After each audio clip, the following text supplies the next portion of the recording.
The Wake Up Call with KB and Andy. You wanted this, right? You wanted the real deal? That's what this is. Wake up. You're in the middle of it. You better wake up and listen to what you're saying. Which is a morning show. Wake up. What the hell? Wake up, everyone.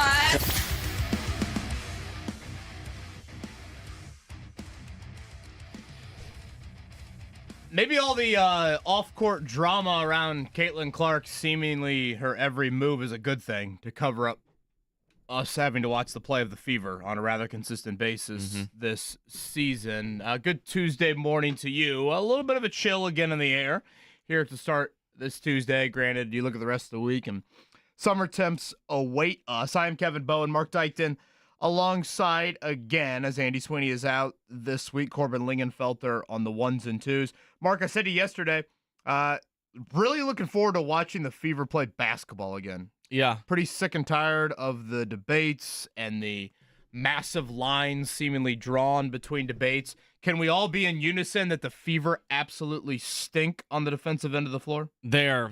It's the Olay defense. It's the Matador defense where it's just the lift up the sheet and then ball goes flying through. Yeah, it is wild because it's one of those things where I think we've had so much time off between games now. We've had this nice break where there's actual multiple days between games. You're like, oh, yeah. Looking forward to watching, and then you're, oh, wait, yeah, they can't play defense at all. And it's just, you're down 20 points in the blink of an eye, and you're watching Caitlin Clark get benched in the third quarter, and it's ugly. And it's the Connecticut Sun, who've had their number all season long. They've won all three appearances, three matchups so far. It's bad. It's not good, and Christy Sides is benching her starters for lack of effort, and it's one of those things where it's like, we want to get off talking about all the off-the-court drama, but all the on-the-court drama is there, too, because they're not very good right now. Yeah, the old E word in professional sports. Gosh, I part of me is like, how much of that is on the players? How much of that is on the coaching? I mean, this is the number one team in the league, the Connecticut Sun. I know, I've been pretty frustrated. Certainly coaching deserves criticism, but you go back to what happened after the Kennedy Carter play. I was frustrated with the Fever players and the lack of support for Caitlin Clark. And then when you have Christy Sides last night, very publicly questioning effort, and as Mark said, benching her starters there, probably about midway through the third quarter is really when she threw up the white flag there. You were playing the number one team. First off, you're 3-9. I don't think you can have games where effort becomes a hot button topic. You're not in that position at all. And you would think the number one team in the league, the team that, as you said, you've lost to twice already this year, the old E word would be a non-starter. You would think that you'd be ready to play this game and after multiple days off, and instead it's just you got blown out once again by them, and you've been beaten by them by a combined 42 points in 3 games. That's not very good, I don't think. And for a defensive-minded coach and a team that harps on wanting to play better defense, they aren't really showing it. So I don't know what they're doing in practice, the limited practice that they've had, but it's not showing up on the court, and it's very disappointing. We'll talk a good amount of Fever here on this Tuesday morning. Colts-wise, I think we exit the spring. Clarity on some position battles, not a lot of clarity on others. I'll certainly share some thoughts on that. We mentioned it yesterday that I think it's probably a good time to dive a little bit into Obi Toppin. We know that Pascal Siakam is top priority list for the Pacers. What about Toppin? I think that one has more of a 50-50 debate to it. And honestly, I think what the Pacers do with him probably tells you more about another player on this roster. So we'll touch on that a little bit later. Will Haskett, one of our favorites. We like to have Will on around major championship time. It is one of my favorite weeks of the year. That would be the U.S. Open from Pinehurst. Will going to join us coming up at 8. And as we teased yesterday, over the next 3 days, we'll get back into some college basketball chats with our respective kind of local teams. So we'll begin with the best team in the state routinely over the last, X amount of years. That would be the Purdue Boilermakers. So we'll have Brian Newbert on at 9. It's been a bit of a newsie last week or so for the Boilers. So we'll chat with him on exactly what things look like for Matt Painter coming off that national runner-up year. We'll have Tony Dragna on tomorrow, do a little IU action, and then Nick Gardner for some Butler talk coming up on Thursday.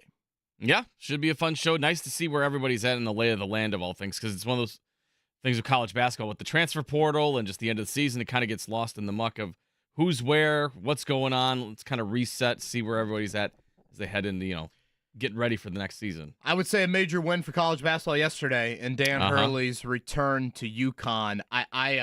College basketball needs Dan Hurley more than the NBA. I think that is an absolute given. To me, Mark, he's a more entertaining Belichick. Yeah. Like, you are jealous of the winning that he has created. He's obviously very good at coaching basketball, but it's just more lovable. Like, sure, you naturally hate the person that's atop, I think, anything. That's just jealousy, in the world. I mean, hell, we're certainly seeing that at times in the WNBA. But I just think he's got that entertaining aspect to it that I find myself wanting more sideline shots of UConn. I want a picture-in-picture. Whereas Belichick's just a robot. He's completely unhinged on the sideline. He's ripping his glasses off his face and screaming at everybody. He's wild. So, yeah, I don't know how much that would fly in the NBA if he would have taken the Lakers job, but he's sticking with UConn, so he gets to scream at, college kids some more. And I think that storyline of going for the three-peat is really important for college basketball. Yeah. We haven't seen that since, you go back to the UCLA teams. You got to go back really to the early 90s, that Duke team. When you think about Florida winning 06 and 07, they lost so much. And UConn has lost guys from those respective teams, but I don't think it's to the magnitude of Florida was like a true, this is our starting five, we're running it back. If I'm not mistaken, I want to say UConn lost I think it was 5 of their 8 top scorers from the previous year, this past season, and then look what they did during the tournament run. I mean, it continues to be, varsity versus JV for these last 2 years. So I think it's great news for college basketball. I love the Big East as well. I know the Big East has had different iterations, but I think it's pretty cool that conference continues to have some staying power among the nation's elite. So I like that aspect of it. So I am totally good with Dan Hurley saying no to the Lakers. And honestly, if you're Hurley, I think it makes some sense. I mean, he's still going to get any NBA job that he wants, and he clearly is an East Coast through and through individual. And yeah, the offer that the Lakers had was over double what he was making at UConn for that same amount of time. So 6 for $70, is that what we saw? 6 for $70, and at UConn he signed a 6-year, $32 million deal. And it sounds like reports of a new extension on the horizon. That shouldn't be surprising to anybody, but yeah, Dan Hurley and UConn the last 2 seasons, 68 and 11. That's pretty good, I'd say. That's not too bad. I think you take that if you were any college program. So, and that record is obviously astonishing. But, Mark, it's what they do in the tournament. I mean, the Dan Hurley quote, it's cocky as hell, and it's so true. We make a hard tournament look easy. I mean, they have ran through the tournament as what were they, like a 3 or 4 seed 2 years ago? And they just blow people out of the water. Blow everybody out. And then this year, in very similar fashion, these consistent double-digit wins, time in and time out. Ryan has to see the modern-day Coach Knight. I feel like there is a I get where that's coming from, and I think there's some validity to it. But I still think Knight was a villain to so many opponents, and I think Hurley's got a little bit more of a lovable side. Maybe. I'm trying. Dan Hurley and lovable, once you see him on the sidelines, that word kind of goes out the window. Hear me out on this, okay? If you were an IU fan and you saw Knight in an alley, you'd probably run the other way. I think if you're a UConn fan and you see Hurley in the alley, you don't necessarily run the other way. Does that make sense? I feel like everyone was afraid of Knight. I feel like, for the most part, Butler students will chant, whatever, F you Hurley at the game this year. But for the most part, UConn players love him. Whereas at Knight, I just feel like, sure, you love him, but there's an intimidation factor that keeps you up at night. Yeah, Dan Hurley's passion on the sidelines during games. That might be one thing, and then off the field, he's off the court, he's a little more reserved, more put together, and everything like that. Whereas I think Bobby Knight, on and off the court, was unhinged. So he was going after everybody, regardless of if there's cameras or an audience or anything like that. So I could see why that's. He's got some Lex Luthor vibes, by the way, with the bald head and the glasses. I feel like you take the glasses he does. off. He's got some Lex Luthor stuff. So maybe you don't want to meet him in an alley necessarily. But I just think it's important. I'm a sucker for storylines. Scotty Scheffler obviously has a big one coming to the U.S. Open here later this week. those sorts of things. I think it's important for college basketball at a time where, people are very much on the fence about it to have this storyline, because when March rolls around, that's going to be it. When you get drawn into the Connecticut region, all of that, that's going to be the thing that everybody talks about. So, well, especially when the women's college game is kind of taken over the men's game as far as ratings and interest and everything like that. I think the compelling storyline for the men's is can UConn do a three-peat? So now you've got that storyline. You've got Dan Hurley back, and we'll see what happens when the fall gets here and we get to March. Should be pretty interesting because, the women are kind of taking all the headlines when it comes to tournament time and, talent and everything like that. So we'll see. He is Mark Dykton. Again, I'm Hello. Kevin Bowen, Corbin Lingenfelter on the ones and twos. We appreciate you all tuning in to the wake-up call here on 93.5, 107.5, The Fan. Do you know anything about cricket? Very little. I know what it is. I don't really know anything after that. Like, I know there's like a paddle involved. I know it's kind of like baseball as far as, and the ball that they throw, it almost looks like a golf ball. But after that, not Is too it that much. small? I mean, it's not much bigger, I don't think, is it? I've always been under the impression the games take forever. I don't understand I don't know which game I understand less of, if it's cricket or rugby. Because rugby confuses the hell out of me too. Yeah, rugby's a little chaotic as well. Again, I feel like, cricket, it's like, boy, globally. I remember when, was it like the east side of Indianapolis was like pitching to have a cricket venue over there? Does this ring a bell to anybody? Yes. Did we ever go I do through remember on that? I don't think so. And I bring this up because shout out to listener V yesterday. He messages me and wanted me, frankly, he shared some great insight on, did you see the U.S. upset Pakistan in cricket the other day? I did not. That wasn't on my radar, to be That's quite at honest. Lead Off Sports Center? No. That was not one of the things I was checking when I was on vacation. He Just how the cricket scores were So going. I go, all right, V, because V is a big Colts fan. I go, all right, give me the Colts analogy. Like, where is this in upset terms? Hell, is this UMBC over Virginia? Like, walk me through. Fairleigh Dickinson over Purdue. Like, what is this? And he said this would be like an XFL team beating the Colts. Wow. I mean, that makes sense because obviously... Or the Mad Ants beating the Pacers. Those were the two analogies he threw at me. I mean, that makes sense because obviously internationally, cricket is huge. It's not very huge in the United States. So you would just assume that internationally, it'd be almost like when the USA beat the Russians in 1980 in the Olympic hockey. Like, I feel like that would be an upset because it's something that you don't really expect necessarily. You'd expect all the professionals and all the better players to be overseas and everything, whereas the U.S. are kind of, gaining steam and whatnot. So, yeah, I can see why that would be such a huge upset. So that's good, obviously. I don't know really how to summarize it other than that, but, so that wasn't for the Olympics or anything, right? That's not. No, I was a little confused exactly what I'm the confused tournament too. was. He said, like, that'll help the U.S. advance to the Super 8. But what I found the most interesting and why I guess I'm bringing it up to you was, first off, I thought the analogy was kind of wild. I mean, can you imagine an XFL team beating an NFL team? If No. that is indeed the proper comp. And then The the other thing. Battlehawks have just taken down the Patriots. Yeah. And then the other thing he said, which I thought was wild, the man of the match, he's a full-time software engineer at Oracle. That's his 9 to 5. Oh. So, like, I guess our players have 9 to 5s. The Pakistani players, That's are professional players. right. I was gonna say I don't know what you're getting paid to be a cricket player on the U.S. team, but yeah, I assume you cricketer? probably need a second job. A cricketer. Is that how you describe it? Is that what you put on the business card? I think I'm clearly showing my level of noviceness when it comes to cricket. I didn't have U.S. cricket on. Yeah, I'm on sorry the I docket threw this that morning. at you. I don't know. There's a chill in the air. I felt like, that's good It cricket was weather. cold this morning. I walked outside. I was like, "Good Lord!" I was like, my weather app says 77, and I realized it was still set on Florida temperature. I was like, "Oh," and I looked, and it was 30 degrees chillier. I always feel this way about, like, when we hit 60 for the first time in March, or when we hit 60 for the first time in a few months, like in October or whatever. It's so funny to watch how people dress. Like, and I was one of these people yesterday after wearing shorts to work mistakenly. When I went home, Rosie was a little sick, so I just took her out a walk in the stroller, and I bundled up like it was 38 degrees outside.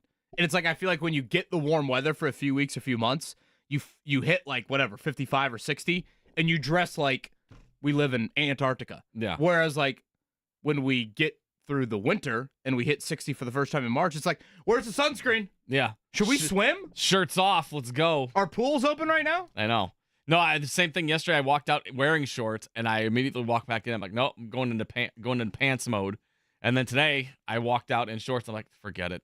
I'll deal with it. It'll warm up. It'll be mid-70s, by mid-afternoon. So hopefully that'll be the case because it was chilly this morning. I had the heat on in my car. I'm like, I didn't expect to have that going on in June, having to put the heat on. But oh well, that's where we're at. But yeah, it is chilly this morning. How was life at the bachelor pad last night? It was fine. Did some work. And then was watching some Fever games and all that stuff. I debated whether or not to watch a movie, and I was like, no, I'll hold off. Because there's these movies I would like to watch and shows that I know that Ashley has zero interest in. I'm like, I should watch these while she's out. And I didn't do it. So maybe tonight. Maybe tonight will be the night, but I don't know. I was doing some lawn work and everything like that. Went on a run. Did that. That's I know. It's a hell of a Monday. I got a wedding to get ready for. My brother's getting married in a few weeks. I'm like, I would like to look a little slimmer. That would be nice. So we'll see. Yeah, I've been there before where I get fitted for the tux and then I put it on. I'm like, oh, geez. Well, they're doing this thing where it's like you have to, like the tux gets delivered to us, which I've never done before. And so then I got it. And I'm not kidding you. I tried it on. I'm like, okay, not too shabby. But the dress shirt was like 3 times too large. Where it was like, it was blousy. I'm like, what in the hell? And my brother's like, well, maybe they just got the size wrong. I'm like, I would say they did because great airflow for 90-degree weather. Peter Griffin would be swimming in that shirt, how big it was. So I have to send that back, and the whole thing is very foreign to me because I'm like, usually you just go to like a tailor or something, or you go to Men's Warehouse and you get it done. That's not the case with this one. So I'm like, do I ship the whole suit back? I don't know what to do. So we're figuring it out. Yeah, the Bowen household last night I knew was rough when Maddie hadn't yet seen the Fever score through the first half. Oh boy. And they threw up the halftime stats. And I can see Maddie's brain trying to process them. So, like, how halftime stats work. They usually don't show the score. It's, whatever, field goal percentage and three-point percentage and turnovers, et cetera, et cetera. Offensive rebounds. Yeah. Sure, all those. And her brain is, like, trying to process all of it. And she's like, oh, really? Wait, we got to be down by a lot, right? And I'm like, oh, boy. Yeah. Yeah, we are, actually. Yeah. We're down by a lot. 55-35. So as we settled in to watch a little bit more of the Fever in the second half, safe to say, none too pleased when Christy Sides threw up the white. I actually have really no issue with Christy Sides throwing up the white flag. I got more of an issue of, here we are talking about effort against the number one team in the league. And I think with Clark, there's a little bit, she's such a liability on defense. Like you brought up Matador, and I mean, the Matador thing could probably go for a lot of Fever players on that end of the floor, but certainly Clark is one of them. You have to grade her just differently offensively. In a way, it's kind of like Tyrese Halliburton. Yeah. Because if you aren't getting high level offensive play, she's given up several baskets on the other end of the floor, and you're going to be exposed. So last night, yeah, she plays a season low in minutes. That goes 22 minutes, but like 3 of 8 and 2 assists and 3 turnovers. Like, if you're going to be that poor defensively, you have to have more on the offensive end of the floor from her. So well, that's why my issue the other night was with Christy Sides mentioning the monster being awakened, because immediately after the game you were seeing the memes come out and the jokes come out like, oh, the monster's awake, and the stat line of what Caitlin Clark did and all that stuff was already out. I'm like, see, like, why would you put that out there? Because that's exactly what was going to happen. Was if she didn't look good against Connecticut, you knew the memes were coming and all that stuff, and sure enough, right on cue, there they were. And I'm like, I don't know why you would put that out there in the first place. Putting more pressure on her. I like the honesty. See, I didn't care for it. And I think that's something unless she wants to explain, unless Caitlin Clark comes out and says it, then I don't think that should be a conversation comes out. Yeah. Because you're putting a lot of pressure on her now to just outperform all the time. And now, try I'm biased. Right. Like, we have Rick Carlisle on every Tuesday. I don't want Rick Carlisle to be a robot when he answers questions with us, so I don't want Christy Sides to be a robot when she answers questions. I would prefer Caitlin Clark to say that. And I get it. There's some things, left, better unsaid. And part of me is like, I don't even know if I needed to hear Caitlin Clark say they've awoken a monster. Like, you watch Caitlin Clark play basketball. She has fire and emotion, and she talks. Like, it's very clear that she is incredibly individually motivated. I mean, she is. Have you guys? I don't know if we talked about this. Have you guys watched that full court press No, documentary. you at asked your that house? yesterday. I haven't watched it yet. I need to watch. It's on ESPN Plus. I mean, she's got videos of her as like a 5 or 6 year old being like, and now, her family, and now starting for the Iowa Hawkeyes, Katie Clark. I mean, like, she has wanted this since she was a young, I'm not talking like Tiger Woods in the high chair watching Earl Woods swing, but like, there are some pretty like clear vibes that it wasn't all, Princess and Barbie She was doll. born for it. Yes, she's wanted this for a long, long time there. But again, just the embarrassment of continually getting run off the floor. That is the thing that really stands out to me of like, it's your third time playing Connecticut. Where's the growth? Where are the strides? I mean, we're a third of the way through the season. And if you want to put it in NFL terms, I mean, this is a 1-5, 2-4 football team. And to me, it's more the losses, yes. But if you look at like the point differential, I mean, they're not competitive. Staggering how often they're getting blown out. And now it's like, we're done with the rest excuses, and all of that. So last night, I think it was the 6th time this season they've lost by at least 15 points. They're routinely down by 20 points at times in games, and you're just like, And I feel like this it's like in they're the not first even half, Yeah, and it's just like you're completely defeated at that point because you're like the mountain they have to climb just to get back to even remotely in this game. They're not going to be able to do it. They just can't keep up with that kind of lack of defense. And then when the shots aren't falling, it's just like you got no hope. You've got no hope, and then you're losing games constantly, and it's a short season. It's only 40 games, and you're looking not very good right now. And it's just there's a lot of stuff going wrong right now. I believe we've got Lynn Dunn on tomorrow. Well, that should be fun. Yes, that should be a That should be pretty entertaining. That will be interesting. Certainly coming up at 9 o'clock. All right, I'm Kevin Bowen. He is Mark Dykton. Again, Corbin Liegenfelter on the 1s and 2s. Will Haskett talking a little U.S. Open with us at 8. Brian Newbert will get an update on where things stand Purdue-wise, and certainly hit on those Colts and Pacers topics as well. Good Tuesday morning. Getting a little chill in the air. Thanks for spending it with us. It is the Wake Up Call. 93.5 and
some clarity on a few Colts position battles. We will share that coming up on the other side. Morning checkdown time, and never good when a professional coach uses the E word, Mark Dykton. Not good at all, no. It was another poor effort by the Indiana Fever. They lost the Connecticut Sun for the third time this season, this time 89-72, and even the final score is not. That looks a lot closer than it actually was because they were absolutely blown out of the water the majority of the game. Lots of garbage time points. Caitlin Clark held to just 10 points and a season-low 22 minutes. Aaliyah Boston, 14 points and 12 rebounds. But after the game, Coach Sides talked about that E word. I'm going to start with you can at this level coach effort, and I felt like we were just trying to ask them to keep playing hard, play hard. You can't start there. You can't play in this league if that's what if you have to coach effort. It's just too hard. And following right after that, she also talked about why it starts with them when it comes to that situation. Yeah, I think that's got to start with them. I think they've got to, we're here to build a roadmap for them to be successful, and that's on them. They've got to figure that one out. Yeah, she talked about why she pulled the starters. The starters were showing lack of effort. She liked what the second unit did. Not good at all for the Indiana Fever, who now fall to 3-10 on the season, and they get right back to it when they take on the Atlanta Dream on Thursday. And again, there's just an element for me. It's like, damn, at the professional sports level, how much of it is just on the players to show some effort? And there are times this year that I have sat there and thought to myself, where is the leadership? Where is the C on the chest actions from Fever players? You would think playing the number one team in the league, effort would be a non-starter, yet that was clearly an issue last night. So for the sixth time this season, they have lost by at least 15, and they are now 3-10. Again, three games against the Connecticut Sun this year, they've lost by a combined 42 points. So it's not even been close. Quiet night on the diamond. Really the only local action, if we even call it local. The White Sox have now lost their 50th game of the season. They lose 8-4 to the Mariners. Again, we know the Indians are getting some Jacksonville jumbo shrimp down there in Florida this weekend, so nothing at home for Victory Field. And NC State rounding out the 4 ACC teams and 4 SEC teams representing those at the College World Series. So that will start later this week in Omaha. Dan Hurley decides to stick with UConn and not go to Lakers despite a 6-year, $70 million offer from LA. He's staying with UConn, and it's expected that will come with an extension as well. And then also Mike Tomlin staying with the Steelers, 3-year extension there. So he's locked up until 2027.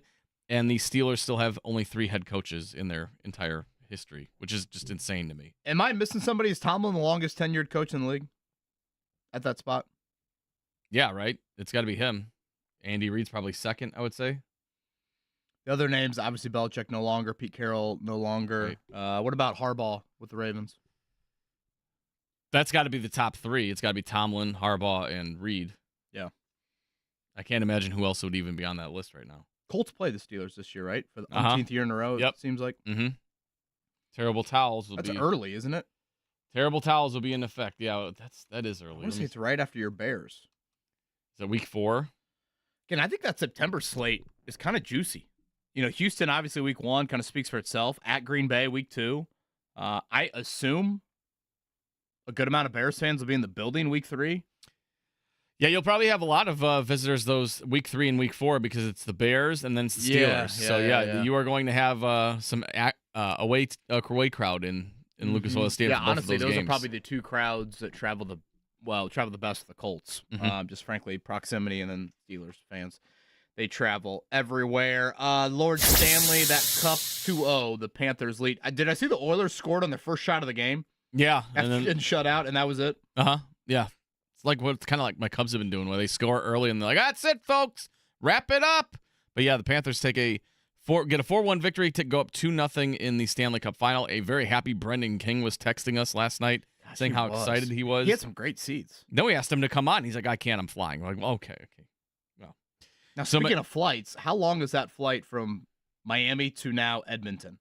Oh boy, that is the longest, is it not? I thought I saw something that said it's the longest travel distance for the two Stanley Cup teams. Yeah, ever, right? By like 2,500 30 miles? Yeah, by like 30 miles. So, yeah, you're traveling quite a bit if you're. And what is that, wanting to go- 7? 6? I mean, we could look it up. I'm sure it's got to be around 7. That seems like that's a long flight. So the Panthers go up 2-0 in that one. All right, on the other side, some Colts position battles to look at exiting the spring. Again, we've hit a lot on Anthony Richardson, A.D. Mitchell. They've largely run it back, so not a ton to dive into, but certainly I think there is some clarity at a couple others, and then some of them I think we are very much up in the air. We'll make sure to hit on that here coming up next. This is the Wake Up Call. Kevin Bowen, Mark Dykton, Corbin Lingenfelter on a crisp start to this Tuesday morning in Indy. Yankees.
Happy Tuesday morning to you. It's Mark Dykton filling in for Andy Sweeney, Kevin Bowen here as well. It's the wake-up call. Thank you for joining us. I'm looking up nonstop flights to Edmonton and Miami in the break. They do not exist. Not one. Not a single one, and the cheapest one was like $900, and you're sitting at the airport for 10 hours. I mean, that is a wild, Miami, Seattle, Super Bowl, if somehow road venues were involved, then at times 10. Yeah, so I mean, if you have to be not only pretty well off to be affording these flights, you also have to have a lot of time on your hands because you're doing at least one stop to get to that next location. So if you're a diehard Edmonton Oilers fan or a Florida Panthers fan and you're trying to travel, good luck to you because it is not cheap and is a lot of time consuming. Will Haskett in 20. Again, we're going to start not only obviously looking ahead to the U.S. Open with Will as we are on our third major of the year in the golf world. This week we'll have a little look ahead, I guess look back / look ahead college basketball wise, mostly a look ahead here in the state. We saw the big Dan Hurley news yesterday, which again I think is terrific for college basketball. You need him as an entertainer, and I think the three-peat storyline with UConn and a little bit of that venom feel towards Hurley is very important for college basketball. But locally, we'll have a little Purdue angle today, a little Indiana angle tomorrow, and some Butler on Thursday. What happened this offseason with those three programs? Certainly three teams on very different paths. Certainly Purdue on a much different path than the other two. But where things sit with each of those programs, we'll get into Purdue coming up at about 9 o'clock. Mark, I mentioned before the break, position battles for the Colts. You know, when you bring back 22 starters, you're not going to have a ton of roster debate. There's just not going to be, I think, the wide open nature to it. So I think if you look at some of these position battles, and we'll wait and see if there's any veteran moves over the next month. You know, I think yesterday we saw, was it Marcus May signed somewhere as a safety? I believe he came off the board. So you're starting to see a little bit of that here, and that will continue to take place up until training camp. Ironically, I think we leave the spring, and I do think they're, in the Colts' eyes, I think they have some clarity in the secondary, as crazy as that sounds. Now, again, there are some positions I don't think there's clarity. But right now, if you look at corner, and you look at the safety spot next to Julian Blackmon, I didn't see a whole lot of competition, in quotes, during the spring. At strong safety, we know Julian Blackmon made that position switch last year. That's where he will be, of course. But at the free safety spot next to him, I think it is Nick Cross as the leader there. They gave him every starting rep, seemingly, when we were out there. And I think there's a little bit of an element with Cross of now or never. You know, he's a third-round pick. You traded up for him in the third round. It's a third year in the league for him. He's yet to entrench himself as a starter. But I think he has the lead over guys like Ronnie Harrison Jr., Rodney Thomas II, those sorts of guys. And then you slide over to corner. Obviously, Kenny Moore is your nickel. He will play the outside when you are in a base defense. But I think Juju Brents is a definite leader at the other outside corner spot. And then when you go to three corners, that nickel package, right now I would call Jalen Jones, the 7th-round pick out of A&M, number 40 on the roster. I would call him a leader over Dallas Flowers, who, it was impressive that Flowers even participated in the spring coming off a torn Achilles. But right now, I would say Cross at safety, and then Brents and Jones at corner.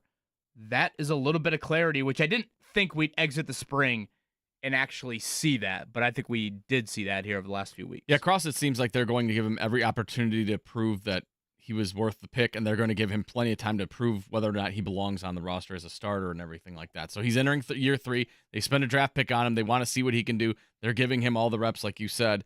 So they're going to make him prove to them one way or the other that he belongs on this roster, which I think is a good thing because I thought he was one of the more indispensable Colts in his rookie season. Obviously, that didn't happen, and now he's entering year 3, and it's kind of put up or shut up time with him. You know, it's funny, Mark. I guess this is going to sound harsh. He hasn't earned it. Right. I mean, in no way, shape, or form has he earned the ability to, like, be the starter at free safety with hardly any competition impacting him. Again, he started 4 games in 2 years. He started the first 2 games of his career. Remember Rodney McLeod? Oh, yeah. He actually beat, and McLeod was a little banged up in camp. He beat out McLeod in 2020, I guess it would have been 2022. Again, started the first 2 games. He was benched midway through week 2 and then never started again. Wasn't the starter last year. Got beat out by Rodney Thomas II. And then over the course of last season when you started to have some injuries late in the year, they went back to Cross. So, in a way, I feel like Jalen Jones, he kind of has earned the chance to have a little bit of a leg up, and we'll see how the corner battle continues to play out. Does Dallas Flowers, is there more recovery from the Achilles? Does he show a little bit more in camp? Because I actually thought he had a nice start to last season before he tore the Achilles. But, yeah, I would say right now, Mark, Nick Cross, Juju Brents, Jalen Jones back there, and I would say the only reason that thought would change for me heading into camp would be a veteran move. And Leatu Latu, you have him behind Kwity Paye. Is that something that you think is going to be a season-long situation where he's a rotational guy, or do you think he can eventually supplant somebody and take over a starting position? No, I think you're going to see Kwity Paye as that first and second down guy. I expect that, and Leatu Latu to be more of a rotational pass rusher. It is hard in camp to really evaluate the trench guys because they don't wear full pads.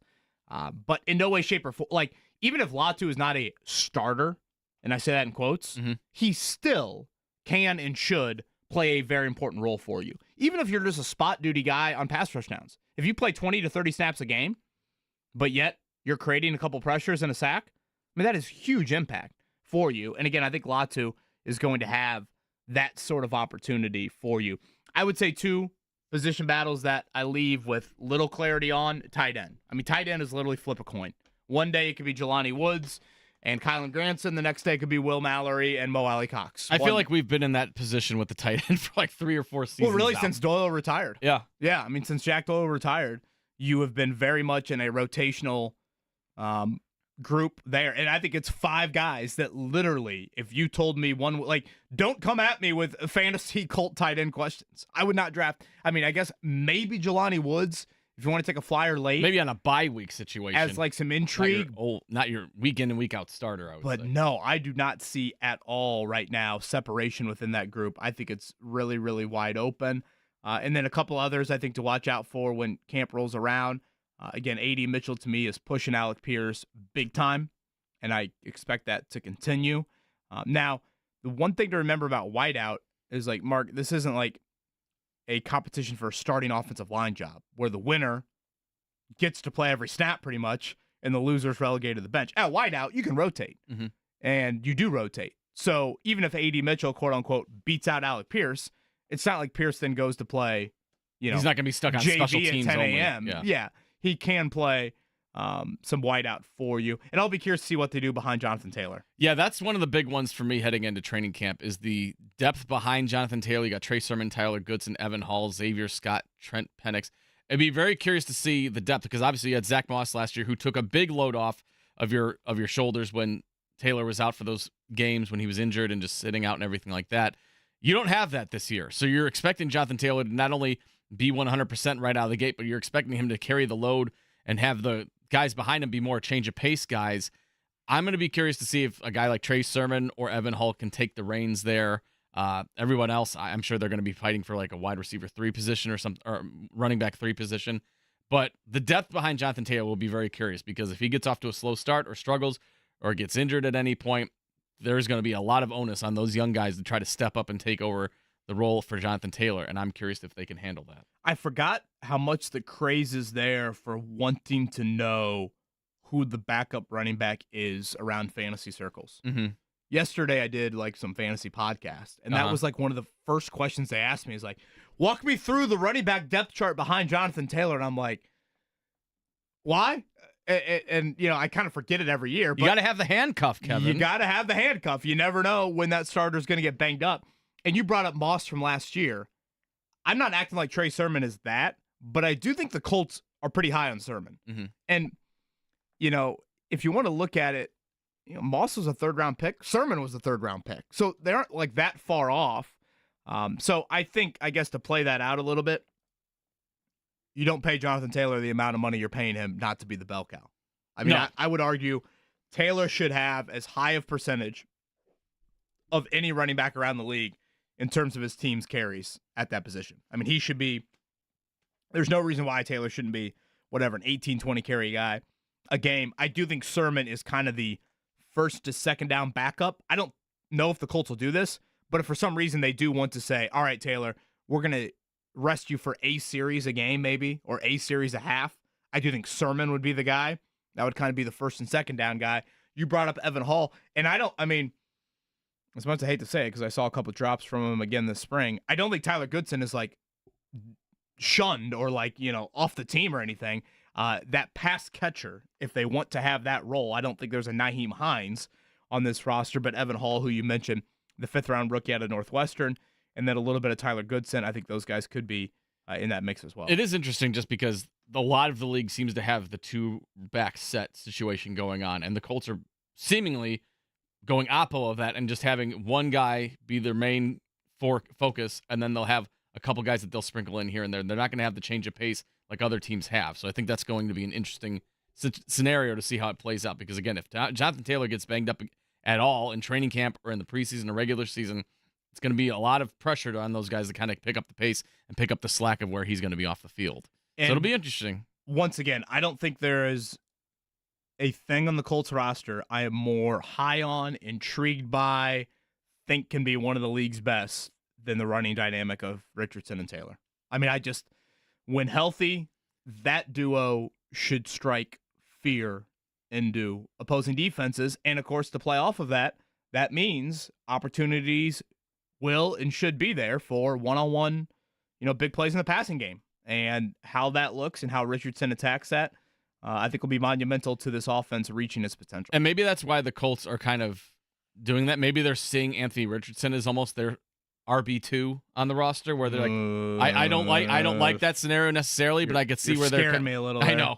I don't want him to be running for no reason, but I could also see where they're like, well, if they have to defend Anthony Richardson, then we can, take the load off Jonathan Taylor a little more, and they can have a little more leeway with the depth behind running back. I don't love it either, but I could see that maybe that's their way of thinking. We're like, well, Jonathan Taylor doesn't work out. They'll have to cover him or Richardson, and then they'll have to figure it out defensively, and we can maybe skimp on the running back depth a little bit. I don't know. I don't really love their depth at running back behind Jonathan Taylor. I'll be curious to see if they do. Did you tell that to Mrs. Richardson? That's a scary sight for me. I know. Well, did you see him with the back tattoo that he's got going on right now? He's used to getting hit or getting put out a little bit and everything like that. Did you see that thing? The back tattoo is massive. He had to go under anesthesia, I guess, to get it done. But I'm just like, okay, well, he's used to pain. He's got plenty of tattoos and everything. But I think we hope the only time he has to go on anesthesia here for yeah, I would hope so. While. But yeah, the depth at running back will be interesting if they address it at all in the offseason with a veteran that gets cut from another roster or something. But if this is the group that they're going with, it's going to be pretty interesting. I saw a wild stat that I want to get to here. I don't know if we'll have time to do it today. That I think is such a compliment to what Shane Steichen did last year. That really surprised me from an offensive standpoint. Again, we're going to have Will Haskett coming up in a few. You've got any U.S. Open related thoughts for Will as we get I know you're all Tiger Woods with him. I might just leave Tiger and Carnage. I want these guys crying about the course and the difficulty of it. I want them weeping. Well, you don't want Tiger crying, though. I want everybody. I saw Wyndham Clark say yesterday the greens are borderline already on Monday. He's the reigning winner. He's our defending champ, and I love that. This is the nation's open. Come on now. This should be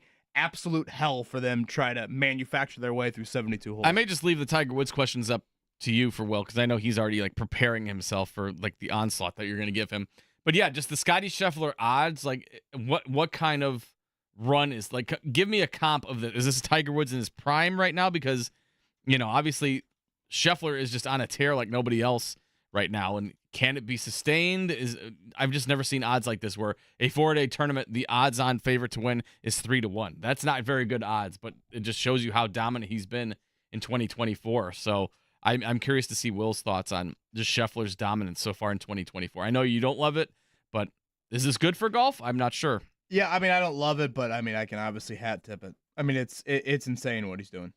Yeah, and then some dark horse favorites, because obviously there's always the gambling aspect to this thing, and I would assume most people don't want to put their money on Scotty Scheffler, not because they don't like Scotty Scheffler, just because there's not money to be made there necessarily. So who are some dark horses that could take the reins there? You surprised the Mavericks are favored tomorrow night? No, because I feel like you always get some points when you're on the home team and whatnot, and I feel like back against the wall, they're expecting that get a better hometown effort from hopefully Kyrie Irving. I know the Mavericks are hoping that, and Luka Doncic has been Luka Doncic so far. So I don't I don't see that as a surprise that they're a favorite. I feel like, Boston 6-0 on the road in the playoffs. That's true, but I also feel like, I mean, when they played, weren't the Pacers favorites every time they were at home too? So, I mean, it's one of those things where I think you get a little leeway when you're the home team. What to know about the United States Open, the third major of the year in golf. He's one of our favorites every time a major rolls around. We enjoy our combos with Will Haskett from PGA Tour Radio. He joins us next. The Wake Up Call.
Gosh, I love that music. You have a smile across your face. I'm beaming at 8 a.m. on this Tuesday morning. Mark, percentage of our audience that you think hears that music and thinks that right there, that has any idea what we're referencing? No, because you were in the break. You're like, small percentage? You were like, fire up the U.S. Open NBC music. And I'm like, I didn't even know they had a theme. I know the Masters theme. I didn't know the U.S. Open.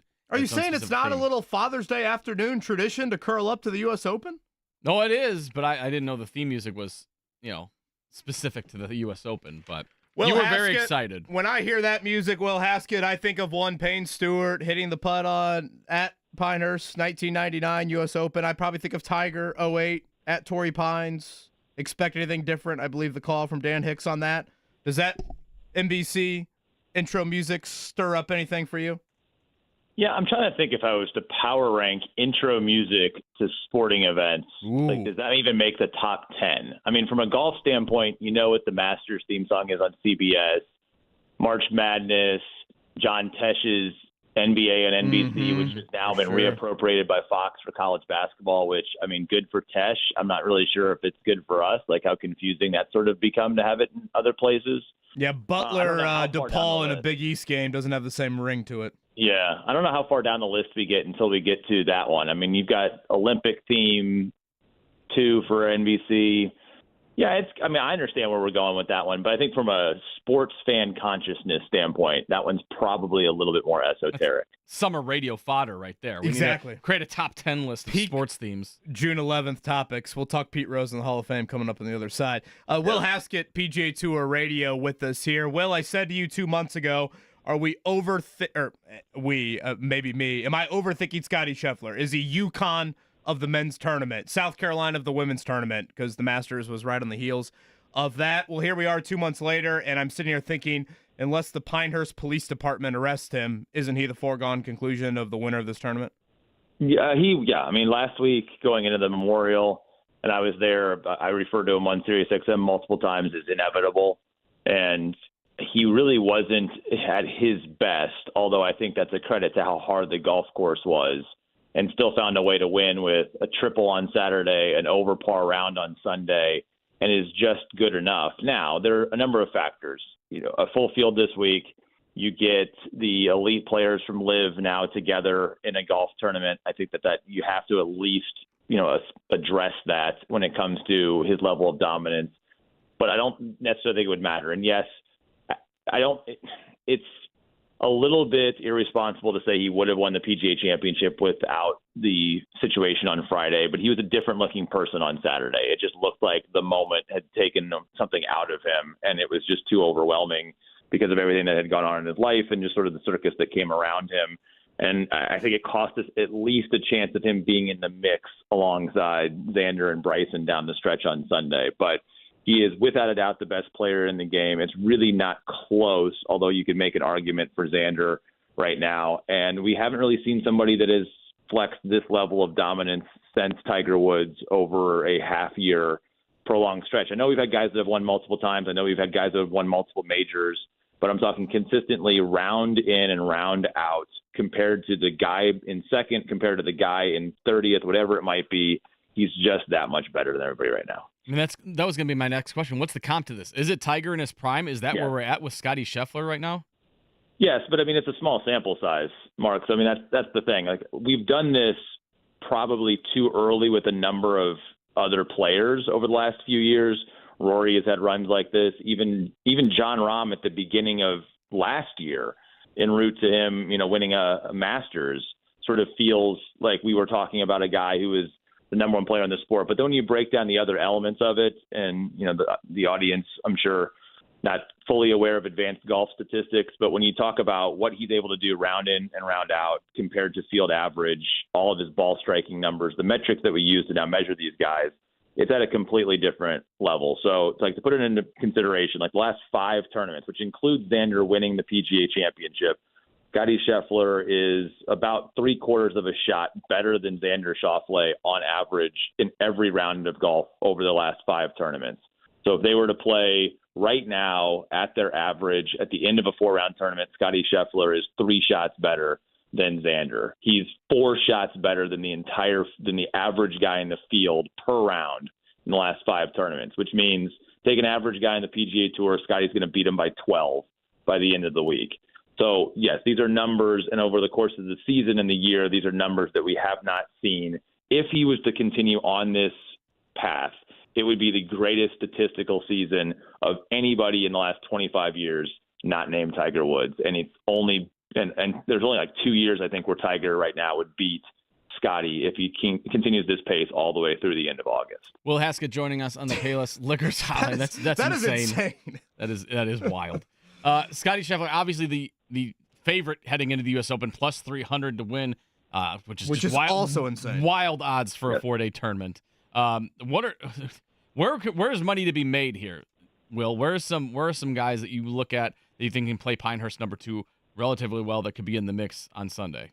Yeah, I mean, honestly, if you're just looking straight from a gambling standpoint, the best market to go gamble in is the non-Scotty Scheffler market. So there are books that will offer, winner other than Scheffler, and then sort of view it at that point in time. I mean, you're cheating odds a little bit at that point in time, but we talked about it a lot last week. I thought Scotty Scheffler was going to win that golf tournament, but I mean, I was doing a show on PGA Tour Radio with Jason Sobel, a colleague of mine, and we started looking into that market, and our actual pick to win other than Scotty Scheffler was Colin Morikawa. So we had a pretty good week saying, well, I know Scotty's going to win at 3.5 to 1, but here's Colin at 12 to 1, and it seems like pretty good value in the non-Scotty market. And honestly, I don't know if Scotty's going to win this week. It's very easy to have the Scotty versus the field argument, but on this particular golf course, there's a number of other variables that I think make it not more likely, but more likely than another golf course. If we were playing, like last week, what to me felt like a foregone conclusion because that golf course would cater to his strengths more than anything else. There's a bit more volatility to things around the greens. The accuracy has an even higher importance this week off the tee. Short game, funky greens, putting can get a little weird. He didn't putt great at times last week. So there are certainly, I can see pathways to where something different kind of happens this week. And so I definitely wouldn't touch Scotty Scheffler at 3 to 1 in a major with the amount of talent and the amount of people that are there. It's just, it doesn't work out very well when you're having a guy at this level of odds versus the field. I love Colin Morikawa. I love where his head is. I love where his confidence is. The putter's always been a problem in his career. It's been really good over the last month and a half. He's the second most accurate guy off the tee on the PGA Tour this season. He's just in a position to go. And so I really do like Colin Morikawa this week because I think there are a lot of U.S. Open courses that are really catered only to guys that can really hit it a long way. And this is not one of those tracks. And so I think that it's a really good week for him. So it's almost a mirror to what I said last week. I think the value is in someone like a Colin Morikawa. But again, I'm also not saying that Scotty Scheffler is going to win this weit. I knew that Scotty Scheffler was going to win last week. I don't know that to be the same this week because, again, bigger tournament, different type of venue, and I wouldn't play the probabilities against a guy that's 3 to 1. Yeah, to Will's point, if you want to sprinkle the winner without Scotty Scheffler, Xander Schauffele, Rory McIlroy, Morikawa, Victor Hovland in that order there, you get some decent value on that front. Again, Will Haskett, PGA Tour Radio. He's with us here on the Payless Liquors Hotline. Will, in my U.S. Open, I want carnage. I want guys weeping. I want guys bitching and moaning about the golf course, complaining it's too hard, ripping the USGA. I want all of that. If you look at the winning score here over the last couple of years, you had 10 under, but then, 6 under has been a pretty popular score here as of late. That's a little too rich for my liking. Will we get anything carnage-wise close to the winning score being around even par come Sunday afternoon? Yeah, that's a good question. I mean, right now it's looking like it's going to be hot. I don't think there's going to be a whole lot of wind down there, but given the heat and given the fact that it doesn't appear there's going to be much rain, the USGA could probably walk those greens up to the edge and make things a little silly. If no one was paying attention to the U.S. Women's Open a couple of weeks ago when Nelly Korda was going for another win, she shot herself out of the tournament by making a 10, a couple of holes in on a par 3 on Thursday, which I felt, and I even said on the air, was a stupid hole location and just another one of those examples of where the USGA just maybe walks it too far across the line in trying to protect par. I don't know if this golf course really allows them to do anything silly. So in terms of carnage, I think it's a really good golf course. I think it's a really fair golf course, but I don't think Pinehurst number 2 allows the USGA an opportunity to set it up so stinking hard, because it's not like they can grow up 12-inch rough. It's not the way that the golf course is set up anymore. It's kind of these sandy, natural area runoff type of places. And guys that hit it down the middle of the fairway should be able to sort of make their pars. So, no one's going to win at 20 under. No one's going to win at 15 under. But given the fact that there's no rain in the forecast, I think you could see the possibility of them getting those greens to the point where, you've got guys that are hands on hips watching the ball pitch over the green, and they go over to the other side, they pitch it back over the other side of the green, and we kind of play that back and forth game a few times if someone gets a little bit frustrated. But I'd be leery if I was the USGA about wanting to have the score be over par. These guys are too good. The technology is too good. They've advanced it too good. It's okay. It's okay to have the U.S. Open winning score be single digits under par. I'm tired of saying that par has to be that number, because what happens is if they want par to be a winning score, they have to do something silly to the golf course. Then you end up with Phil Mickelson running around hitting putts while they're still moving and guys losing their mind. And I understand that's a good entertainment value, but at the same point in time, it gets a little bit, it can get silly at times. So I would say the winning score will be 7-8 under par. 1 week out of the year, to me, not the biggest deal. Will Haskett, PGA Tour Radio, with us. Will, it took me 12 minutes to get to Tiger. I know that probably shocks you. Usually these conversations with you go like this. I ask you a Tiger fanboy question. You speak with your head very accurately, and you make much more sense than I. I look at the weather and think this is glorious for the back. This is great to get the glutes activated. I don't think it's an overly difficult golf course to walk. I have Tiger optimism based on the weather. Yeah, physically, I think it should be a good week for him. The problem we've seen from Tiger is that his short game numbers are terrible in this most recent comeback. I don't know if it's because just from the wear and tear, or the bending at the waist, or whatever it might be, that he just doesn't put in as much time. But this week is as much about those things, those shot savers around the greens, the pitches, the putts, the things of that nature. And that's where I worry about where Tiger is. He's driving it beautifully. It's just, you're going to put yourself in some of those positions. He's not going to win the golf tournament. Is he going to make the cut? It's much harder to make the cut at this one than it is the Masters, where, the field is significantly smaller, and you've got a lot of guys in the back end of that field that, quite frankly, don't belong to in terms of competition. So it's going to be a really, really tall task for him to make the cut this week. Will Haskett of PGA Tour Radio joining us on the Payless Liquors hotline for another minute or two. Will, I'm going to go off. You didn't have a Tiger follow-up, Mark? No. I wanted to leave you the Tiger question. So if you have another Tiger question, go ahead. Otherwise, I was going to ask Will, that was something that was a non-golf question. No, again, I thought Will sadly spoke with his head there and was very active. You should see, if you weren't watching the YouTube chat, Kevin's head just slumped in his shoulders as he was talking. Will, real quick, Cubs thoughts. We used to have a side chat about the Cubs. We've been both very quiet as of late. Have they beaten you down like they have me? I haven't watched them in a week and a half, Mark. I mean, honestly, I've kind of walked away at this point in time. I don't really know how you could buy, and I honestly don't know what you could sell. So I'm just sort of at a point where I'm like, all right, whatever. Let's just move on. We're having very passionate texts for a while about Bellinger and Kyle Hendricks' status, and it's gone radio silent. And I feel that's because when you play the Reds. That's because they've gone from 9 above to 3 under now, and they're like, oh boy. So does Bellinger have sale value? Because at this point in time, I don't really know if he's been so spectacular that you're saying to yourself, well, we have to keep him for this core, because I don't really know what the core means.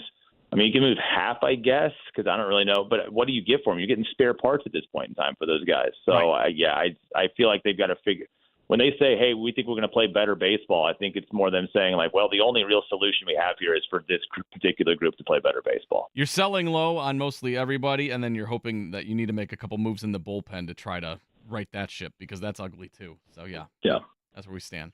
Well, I'm going to sprinkle a Denny McCarthy top 10 bet. Do you have any random-ish bet like that or thought here before we leave you?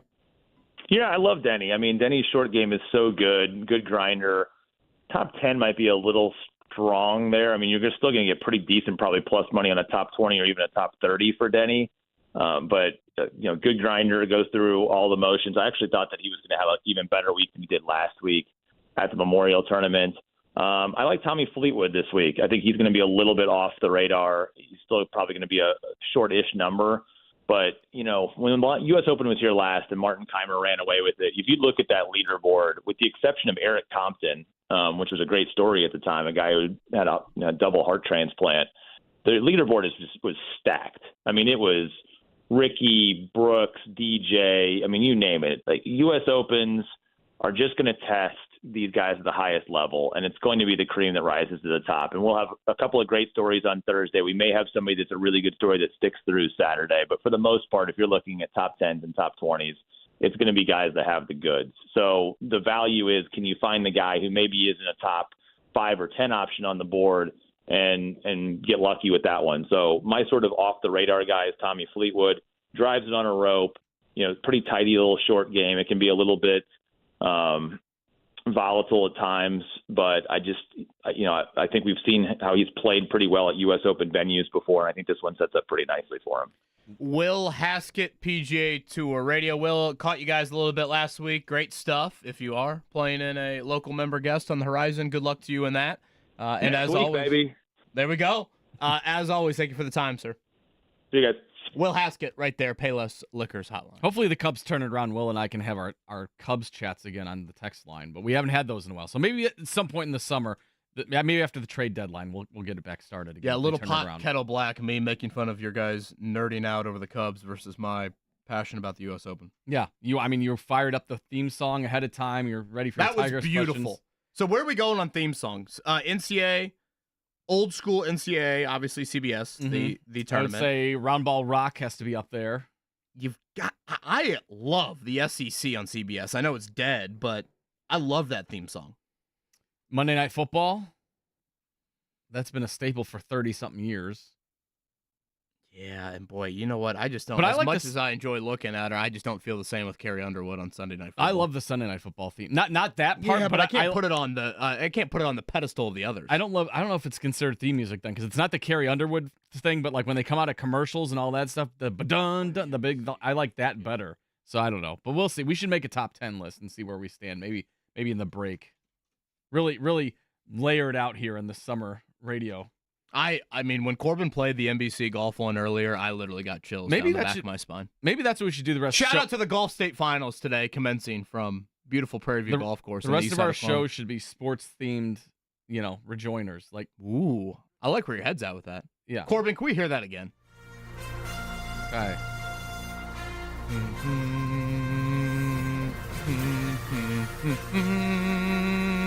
This would be a glorious alarm clock to put on your iPhone or something beautiful. like that. Honestly, how could you not rise up and be like, I'm ready for the day? They Let's should. go.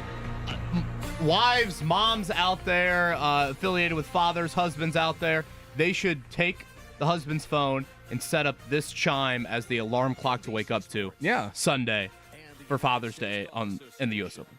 Yeah, I would, because then you wake up and you're stretching. You're like, all right, let's go attack the day. I'm gonna go build a shed right now. I feel like I can do anything. Build a shed right now. Again, U.S. Open will start coming up Thursday from Pinehurst. Again, I don't want to see much defense, or I want to see, I should say, a lot of defense from Pinehurst as a golf course. We certainly did not see any defense in Connecticut last night. Christy Sides very upset with the effort of the team. When you hear effort from a professional coach, you blame her more or the players? Well, I just don't understand then, they finally got some practice time after having just a grind of a schedule, 11 games in 20 days. And it's like you would think that defense would be the number one thing that they're doing at practice. So whether they did that or not, if they did do that, then where the hell was the effects of that? And if they didn't do that, why the hell didn't they do the work on defense? Because it was another abysmal effort defensively, and it was just one of those games where you looked at the score, you're like, they've got no shot here. They're down 20 points at halftime. There's no way they're coming back from this game. It is kind of sad that when you're watching these games, they're down at half by so much. You're like, I think I can check out of this almost, and the result will be the same. They're not going to come back from this. There's no way. They just can't do it. The Matador defense has bitten them so many times already this season. Yeah, they are easily the most terrific defensive team in the league. 22 minutes for Caitlin Clark last night. That was certainly a season low for her. She didn't play in the final 15. Basically, what Christy Sides did was benched her and Kelsey Mitchell and Alyssa Smith, several starters. Aaliyah Boston, I think, was the only one she did not bench. For those that believe in plus minus or don't believe in it, Caitlin Clark was a minus 30 in 22 minutes last night, which is pretty hard to do. 3 of 8, 2 assists, 3 turnovers, 10 points for her. Again, are the issues right now more coaching or more personnel-based? You know, personnel-wise, they routinely have had high draft picks. So you would hope that you're not continuing to whiff, but that was clearly an issue in prior eras of this Fever team. And then if you want to look at Christy Sides, never been head coach before taking this job. Last year, frankly, we probably should have had a parade around Indianapolis, the fact that they won 13 games. I mean, 13 games is a miracle based off where this team had been in recent years. That doesn't look... That 13 looks like the high water mark for this season at this point. I mean, they've not looked even remotely close to being. I mean, they've been a single-digit win team for many of those seasons prior to that. And again, I'll kind of echo what I said a little bit earlier, Mark. To me, some of the disappointing aspect, and I guess you just hit on this a little bit, is just the routine nature of them getting blown off the floor. If you look at the standings right now, like they have 3 wins, so does a team like Dallas. Well, the Fever have 6 losses by at least 15 points. Dallas has none. It's the lack of competitive nature to it. And again, when you hear the effort word last night, boy, so much for me falls more on personnel. Like when you're at the professional level, like that just has to be a non-starter, especially when you're playing the best team in the league. It's not like you were playing some lackadaisical, hey, here's a fellow 2-win team and whatever. You might not be as amped up to play that game, which again, when you have 3 wins on your resume, you should be amped up to play every team. But that to me is what stands out. And again, I go back to the Kennedy Carter situation a week and a half ago. To me, in that moment, the fact that all your teammates stood there with their hands in their pockets, and while I was there, they showed it on the Jumbotron. I'm thinking that should light a little bit of a fire if you somehow missed that and didn't see it happen. To me, I think there's a bit of an internal personnel issue in just leadership, actions speaking louder than words, however you want to describe it. I think it's weird, like, some of our teammates are getting asked, about Caitlin Clark's thoughts on, hey, what do you think about Caitlin not making the Olympic team? And, like, they're no commenting that answer. I'm like, what's going on here? It's just kind of a soap opera. Is it almost like a burnout factor where, like, they just want, if you're going to ask Caitlin Clark questions, ask Caitlin Clark, don't ask me, basically. But every team goes through this at every pro level where you get asked, Lakers players get asked about LeBron or Anthony Richardson questions come to other Colts players during the season and everything like that. So they should be ready for it. Yeah, I don't know if it's like a burnout thing or what's exactly going on, but it is a strange situation because, you go to Fever games and they've got the fan reaction, during coming out of commercial breaks, like, let's go Fever. And there's a lot of let's go Fever and a lot of Caitlin Clark. You don't hear like, let's go Leah Boston or let's go Alyssa Smith and everything like that. So you got to wonder if that's playing a role into it too and stuff. I don't know. It's just a very odd situation. And when it comes to the losses, too, I mean, they're like, oh, we played the Connecticut Sun. They're a tough team. Okay, but everybody's going to play the Connecticut Sun. It's not the NFL where you don't play some teams. Everybody plays everybody in the WNBA. Well, losing one thing, being competitive is a whole different story. Right. And that's where more of my issue is falling. Yes. You played 3 times and you've lost by 42 combined points. Yeah. You have not even been competitive in those games. I do think, again, that was the 3rd time you saw them last year. You were much better against them in the 2nd game when you got them at home. That was your closest loss by 4 points. I would have liked to have seen a little bit, much more of a competitive effort last night. So play some sides audio here in a few. Again, coming up on the other side, what should the Pacers do with Obi Toppin? I think that is probably the one player where there's the most debate on. I think for the most part, the overwhelming majority wants to see Pascal Siakam back. Toppin, I think it's much more of a coin flip. For me, I think what they do with Toppin will tell you a whole lot about what they think on another player on their roster. So we'll do that in a few. For now, let's go to a morning checkdown. The Morning Checkdown. On 93.5 and 107.5 The Fan. Another poor effort by the Indiana Fever. We just talked about it, but yes, lost the Connecticut Sun for the 3rd time this season, 89-72. Caitlin Clark, a 10-point effort in 22 minutes, a season-low 22 minutes. Not very good. Again, defense lacking, and Christy Sides, once again, saying E for effort. I'm going to start with, you can't at this level coach effort, and I felt like we were just trying to ask them to keep playing hard, play hard. You can't start there. You can't play in this league if that's what, if you have to coach effort. It's just too hard. And I also want to throw that clip. Corbin, go ahead, cue that up about her benching the starters there. Basically, the final 15 minutes of the game, everybody not named Aaliyah Boston. I guess if you want to look for positives, Boston was better last night. The benching of those starters. We were down 28, and I wanted to put a group in there that would get out and play some defense. I'm really, really proud of that group that went out there and cut the lead. They played hard. We've got Atlanta coming up. We've got Chicago coming up. Just thinking ahead. Go ahead. I just want to add this. The crowd last night, they're chanting, we want Caitlin. Obviously in these road venues, they only get to see Caitlin Clark, whatever, once or twice a year. I was totally good with Christy Sides trying to send a message to her team and bench him. At some point, the defense is inexcusable, and Clark falls into this category. The defense is inexcusable, and getting blown off the floor is inexcusable. So as much as, people I saw are bitching and moaning on Twitter about, they're coming there for Caitlin Clark, Christy Sides' job, and certainly we can debate what type of job she's done this season, but her job is to have a better product on the floor. And last night, I thought a message needed to be sent, and it was certainly a message that's much different than kind of the normal, we're going to play our starters throughout the four quarters. And for what it's worth, that second group effort, they held the Connecticut Sun to 9 points in the fourth quarter, which again, usually if you weren't getting your asses kicked for the first three, you would find yourself getting back into that game. We should have a parade for that, frankly. Yeah, you would be getting back into that game. Unfortunately, you were down by so much, the 9 points didn't really affect anything. Other big item, I would say basketball-wise from yesterday is the announcement of Dan Hurley returning to UConn. For me, this is massive for college basketball. They need it much more than the NBA needs Dan Hurley. I think the storyline of them going for the three-peat next year will be huge for college basketball entertainment. To me, he's more entertaining Belichick. Belichick's too roboty. You're jealous of how good they are, but at least Hurley provides a little bit more of a wow factor. Belichick just stands there. Yeah, he's one of those coaches where, you hate him. You hate him when he's not on your team, but if you're on your team, you probably love him. You're probably like, yeah, I want him. Whereas Belichick, I feel like even if you were on that team, you hated him. Is the Lakers' job that bad? Isn't that great?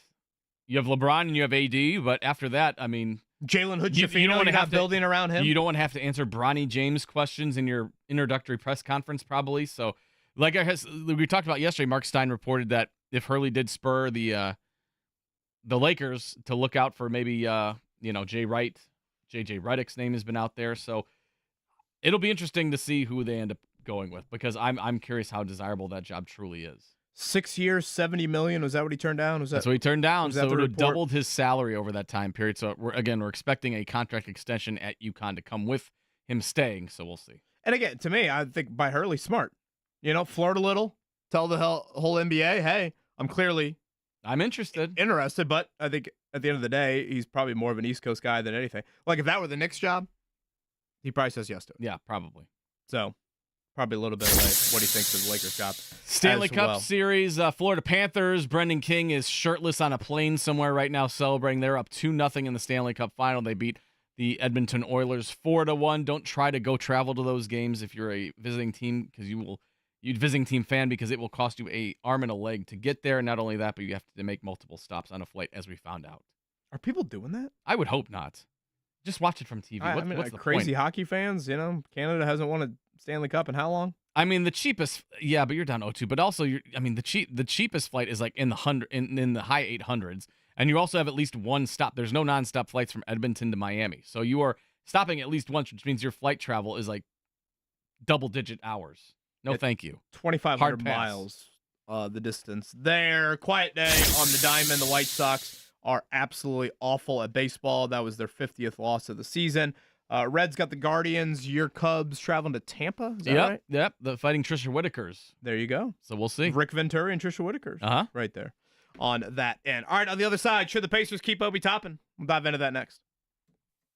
Do you need air conditioning service?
Fan.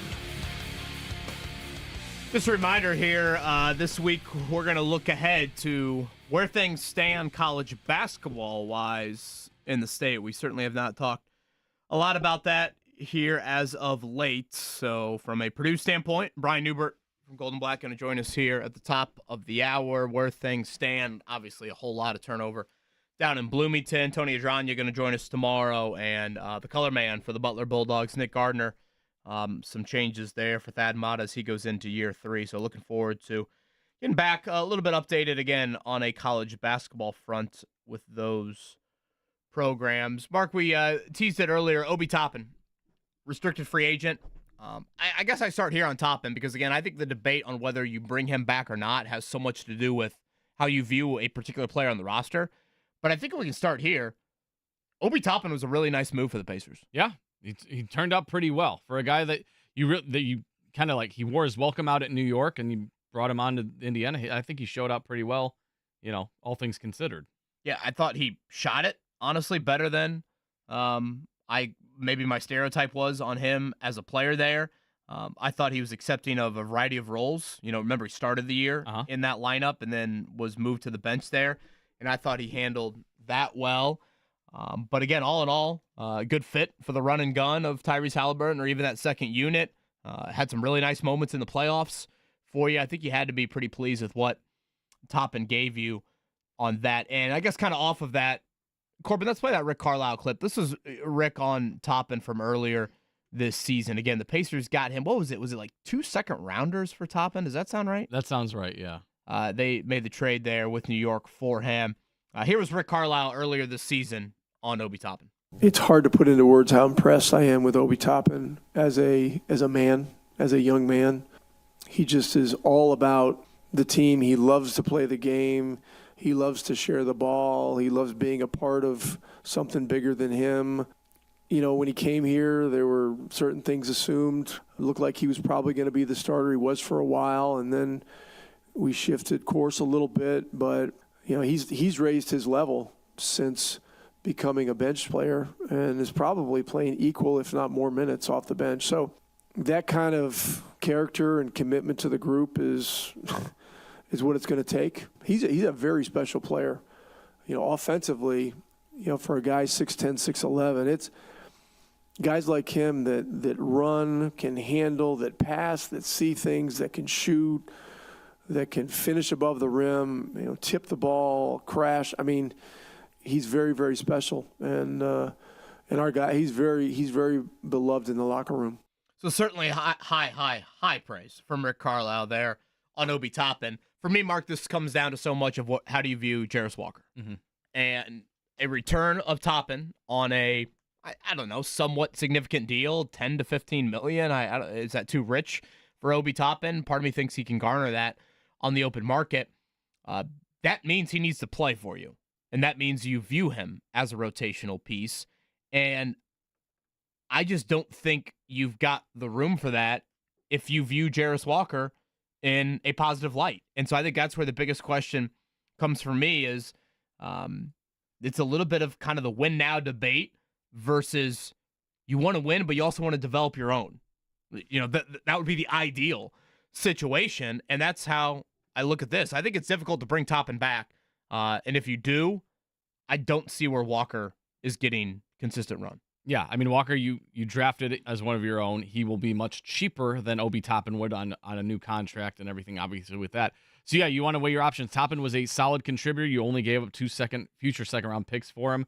But at the same time, this Pascal Siakam contract extension is coming. You've already paid Tyrese Halliburton. The money is going to get a little tighter, so you need to be a little more wise with how you orchestrate your roster, whether that means saying goodbye to Obi Toppin or he gets a better value elsewhere and you keep with Jarris Walker. Can Jarris Walker take the next step? He didn't get much run this season.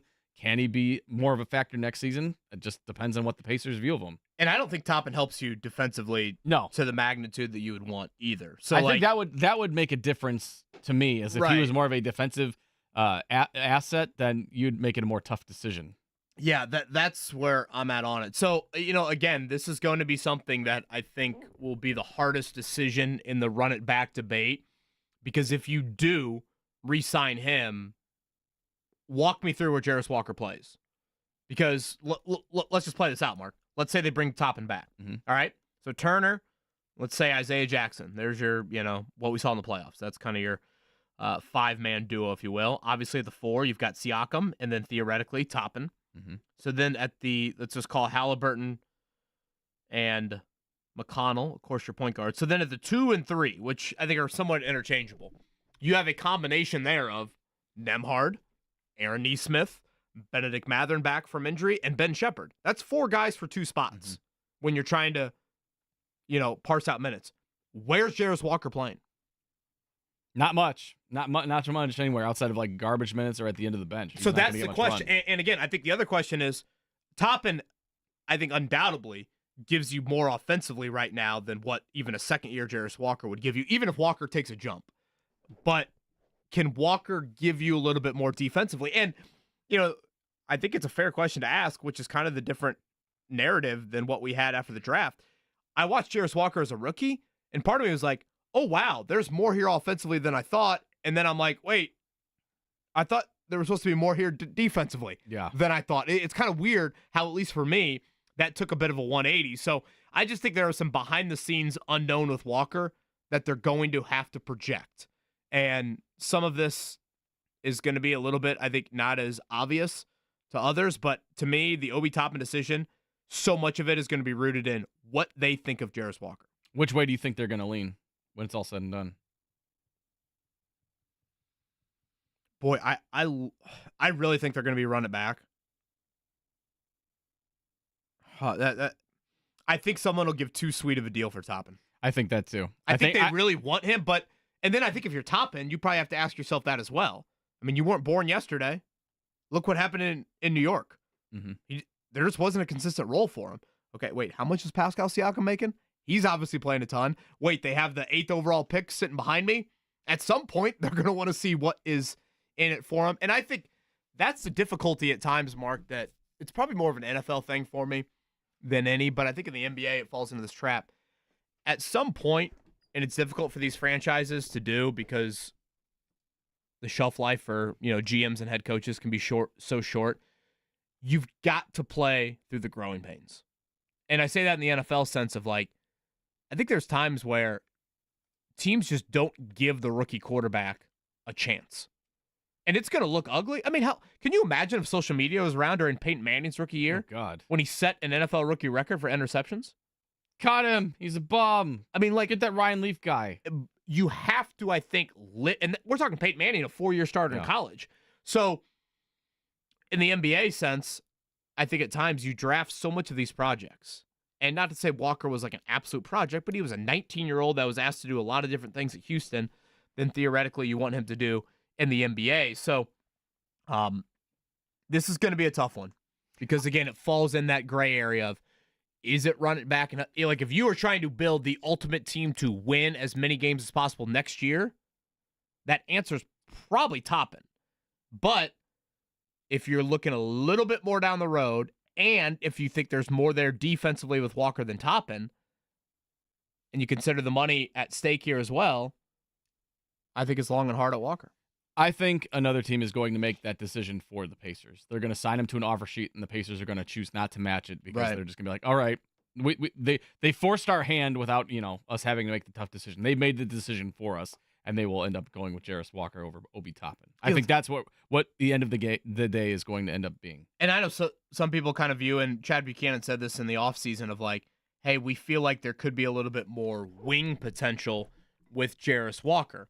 Okay, if you want to throw him in that 2 and 3 mix, that means 5 guys for that general 2 spots there of Nembhard, of Nesmith, of Mathurin. And again, all of this gets into this is why I would listen to calls on Andrew Nembhard. Because theoretically, when you look at your roster, there's not this desperation for Nembhard's best position as a point guard. I think that's very clear through his first 2 seasons in the league. Hell, you could look at him college-wise and see this. Well, he's still a quality player when he's not playing point guard, but the best position, that's where he's suited. So now all of a sudden, if you view it and think, well, wait a minute, could we upgrade at another position that's more pressing for us and feel like it's kind of a win-win deal, a la what you did with Sacramento in trading Sabonis for Halliburton? that is something, again, I think you have to listen to. So the NBA in general is getting smaller in terms of just how teams play. The traditional the Pacers, honestly, probably a little bit more of a bigger front court there in what they have with those two guys. So, I still think Walker can play a modern four when you look at it like that.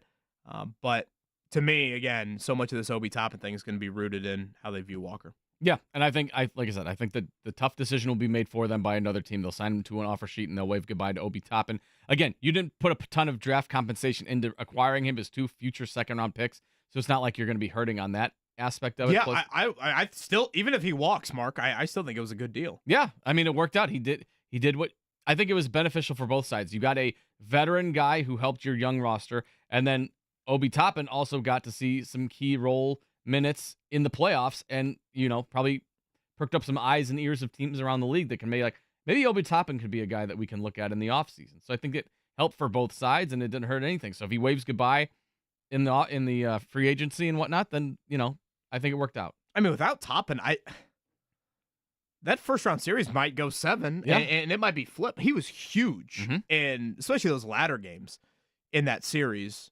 there. I guess I'm putting you on the spot a little bit. That's okay.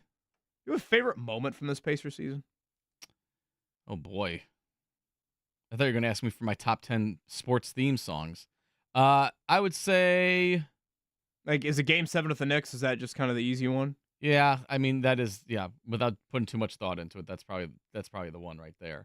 Where they finally, you were waiting for them to kind of have that step-up moment, and they had it, and then it was against the Knicks, too, which made you feel good, because you're like, okay, get these teams out of here.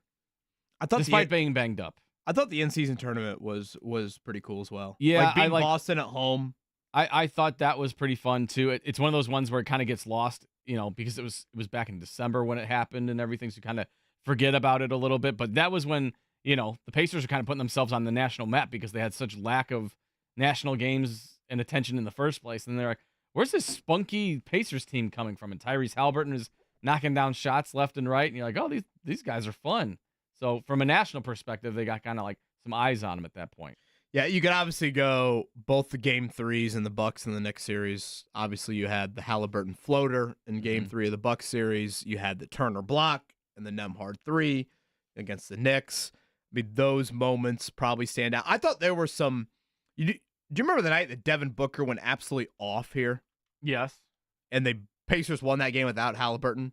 I felt like they had some moments where, and maybe this is because the bar was so low the year prior, but they would get run out of the gym without Halliburton last year. And I'm talking 2 years ago at this point. They would get just absolutely blown out.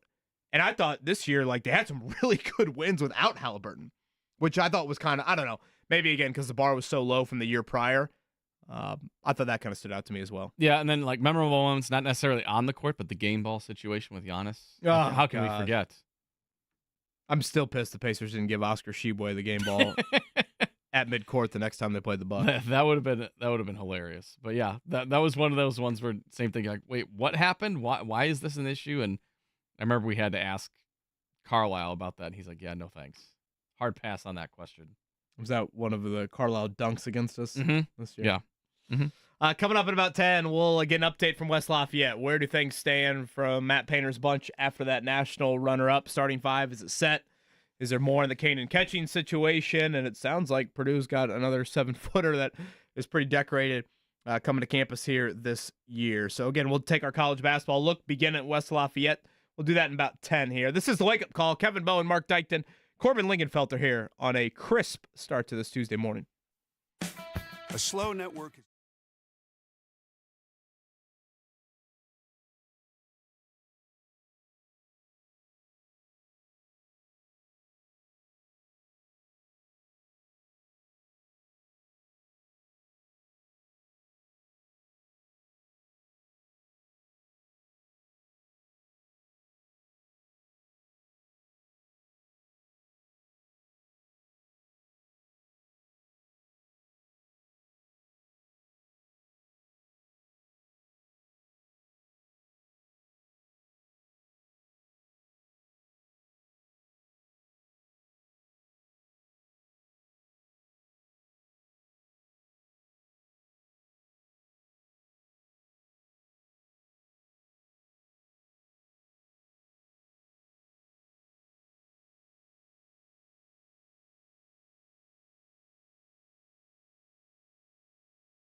You're happy with this one? This is beautiful. Is this a top 3 one for you? This is a top 3 one. Okay.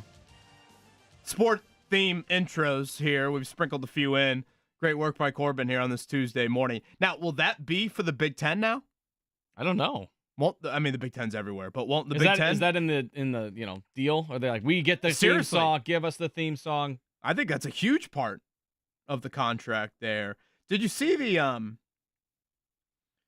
announced the dates for the college football playoff coming up for this year? So now we're into the 12-team playoff era. Mm-hmm. So the dates are going to be starting December 20th. We're actually going to get a Friday night playoff game. Okay. December 20th. Then the very next day, we're going to get 3 playoff games on Saturday. So that would be like a noon kickoff, a 4, and an 8. And these are the campus sites, which I love. I think we should go campus sites till the semifinals. I agree. But we're not doing that. But we will get these 4 games, again, 1 on a Friday, 3 on the very next Saturday, December 20th and 21st. That's going to be on campus. Quarterfinal action, we're going to go New Year's Eve for a game, and then 3 on New Year's Day. You good with that? You good with getting your New Year's fix in with some playoff games, college football? I'm totally fine with it. They're going to have some NFL competition in a couple of those weeks as well, so that'll be interesting from a ratings standpoint to see how we're doing there. Because the 21st they've got the NFL does their Saturday doubleheader. So you've got Ravens and Steelers, and you got Chiefs Texans, which I say those are two marquee games there. So I'll be curious to see ratings for that first round of the playoffs. But I'm fine with it. More football, more better for my opinion. Semis January 9th and 10th, and boy, that title game is late. Is that? I guess that's going to fall probably on Martin Luther King Day, the 20th of January. Yeah, that's pretty late. I can't wait for college football. Me either. Get the crowd going, some jump around or some Enter Sandman going. And Notre Dame at Texas A&M, first game of the year. I'm a little worried. I'm a little worried about Texas A&M in general. They all drink the Kool-Aid, and I feel like, and I'm afraid what they do. Well, it might be Kool-Aid from like the snake pit or something, so you might have a little something extra in that Kool-Aid. I don't. What are your expectations for your Irish this season? People are very high on them. I'm worried about the offensive line. That's probably my only real worry, to be totally honest with you. So are we talking playoff team? I would be very disappointed if they are not winning a game or 2 in the playoffs. Oh. Now remember, Notre Dame falls in the can't get a bye category. Uh-huh. Remember, this is all the logistics around, conference affiliation, et cetera, et cetera. So Notre Dame has to fall in that first weekend. They'll be in one of the 5-12, 6-11, 7-10, 8-9 matchups. So my thought there is hopefully they will have a home game. Hopefully they will win that home game. And then on, I guess, a neutral site, right? For the quarterfinal games, New Year's Eve or New Year's Day. A shirtless Kevin Bowen cheering on Marcus Freeman. Riley Leonard at quarterback. You know anything about old Riley? Not a ton, no. I assume you can fill me in, though. Duke transfer for Riley Leonard.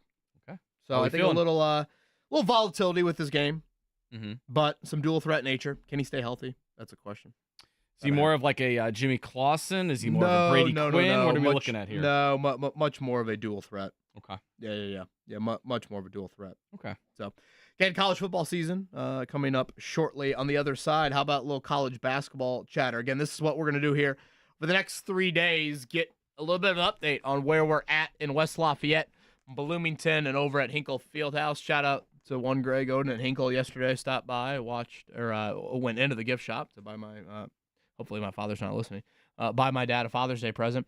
And there was Greg Oden running a little Butler basketball camp. You say hey? Gave him a head nod. Do you reciprocate? He did. Very nice human in there. So, again, little Purdue, little Indiana, little Butler talk over the next 3 days. We'll do it on the Purdue front coming up next. Brian Newbert from Golden Black. The Ride with JMV. So Dallas Clark goes into the Ring of Honor. People ask.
107.5 The Fan. Well, you hear that fight song, Mark, and I harken back to our Purdue guest today that we went throughout their run all the way to that first Monday in April. And a person who certainly was a part of that is Brian Newbert from Golden Black. And I guess, unfortunately, he's been a little bit of a busy man here over the last week or so as we begin our re-updates, if you will, on the college basketball teams around the state. We'll begin up in West Lafayette with Purdue, and Brian joins us now. Brian, good morning. I guess it's been a little busier offseason here for you than maybe you thought with all the Kanan Catchings drama over the last week or so? Yeah, that occupied one of my afternoons last week, but not all that much. Just getting ready to, start covering the offseason here in the next couple of weeks. It's kind of a quiet offseason for Purdue outside of what happened last week. They don't have like a European trip or anything like that. They don't have a whole lot of USA basketball entanglements. So it'll be a pretty quiet summer up here in terms of who's on campus and how practice goes, things like that. I definitely want to get to some of the other stuff just roster-wise and, how much of it do you think the starting five is settled and et cetera, et cetera. But on the Catchings front, I think promises was the word that I don't know if you used or other people have used in describing this process of, he wasn't pleased with the types of promises he was hearing. Do we know, were those types of promises more playing time related or more NIL related? Yeah, I don't know if that's entirely accurate. I think the recruitment of Kanan Catchings for Purdue was kind of an up and down deal all along. He's had some, I don't know if anxieties is the right word, but he's had some kind of changes of heart here and there throughout the process that just kind of went away. And another one occurred at the 11th hour a couple of days before he enrolled in school. And I think Matt Painter just was like, all right, let's just, you asked for your release. We're going to give you your release because this is probably not the last time this is going to happen. And it's probably better that it happened now than in February or something like that. So I don't know if promises this is the right word. I think he had a lot of the same questions over and over again, things like that. If you want to construe that as promises, sure. But I don't think this really had anything to do with money. I think if he wanted money, there were any places he could have gone throughout the course of the last 2 years since he's been committed to Purdue that could have provided him that. I think it was just a matter of him maybe not necessarily knowing what he wants right now. I think he's a pretty emotional guy. Part of being young, is kind of not knowing what you want all the time. And I think he's kind of gone back and forth. And he's been in an environment at Overtime Elite where a lot of guys are on these professional basketball tracks. And that's really something that wasn't what he was brought up into. And I think he's just kind of a little bit he's been a little bit all over the map and just kind of doesn't know what he wants. So on that particular day last week, he didn't want Purdue. Whether that was true the next day, I don't know. Whether or not Matt Painter could have just said all the right things to get him through that conversation, I don't know that either. But I'm guessing he probably could have de-escalated things in the moment there, gotten Kanan Catchings here. But then, given the track record, I'm not really sure how it would have gone had he gotten to Purdue. So that's kind of what I know there. It was a position of strength for Purdue. They do have a lot of interchangeable wings on this team. I think Kanan Catchings would have played for them. I don't think he would have had to pass some people up to be a starter. I don't think he would have been one of their best players right away. I think he can be a great player, but I think that would be 2-3 years down the line. And what his role would have been this year, I'm not entirely sure. Last year, Miles Colvin came in as one of the most talented guys on the team and ended up not playing for a couple weeks there toward the end of the season. And you always wonder how a freshman would handle that. And I think that Miles Colvin handled it well. How Kanan Catchings might have handled that same scenario, I don't know. But that's precisely what Matt Painter doesn't want to find out sometimes with some of these guys, because he's a really, really team chemistry focused sort of coach. Brian Newbert of goldenblack.com, part of the On3 network, joining us on the Payless Liquors hotline. Brian, with the loss of Catchings, how does this recruiting class for Matt Painter still stack up? Still top 10, or where are we at here? Well, I think it's a really good class. It's a really timely class. I think what you're seeing right now, or what you just saw this past week from Daniel Jacobson, 7'3" center, over with USA Basketball, spoke to a player who can be really good, who can really help Purdue now, who maybe can be that next standout 7-footer for Purdue. They just keep coming, you know. He's a pretty skilled shot blocker on a team that doesn't have a lot of rim protection right now. He can shoot threes. He can move. He's more physical than his 230-pound body suggests. I think he can help them right away. I think Jakari Harris, the guard / wing, however you want to categorize him, I think was the most important recruit in this class because I think Purdue needs depth in his backcourt. Obviously, without Lance Jones, those are going to be really big shoes to fill. He's not fast and explosive the way Lance Jones was. He's a different player, but he's big and physical. He can shoot, and he's really competitive, and he's a really defensive-minded guy. And I think that's kind of right out of central casting for what Purdue needs right now. C.J. Cox is kind of along the same lines there, where he's a defensive-minded guy who can play point guard for him. Both of those guys can shoot, which is the common denominator here in what Purdue has made.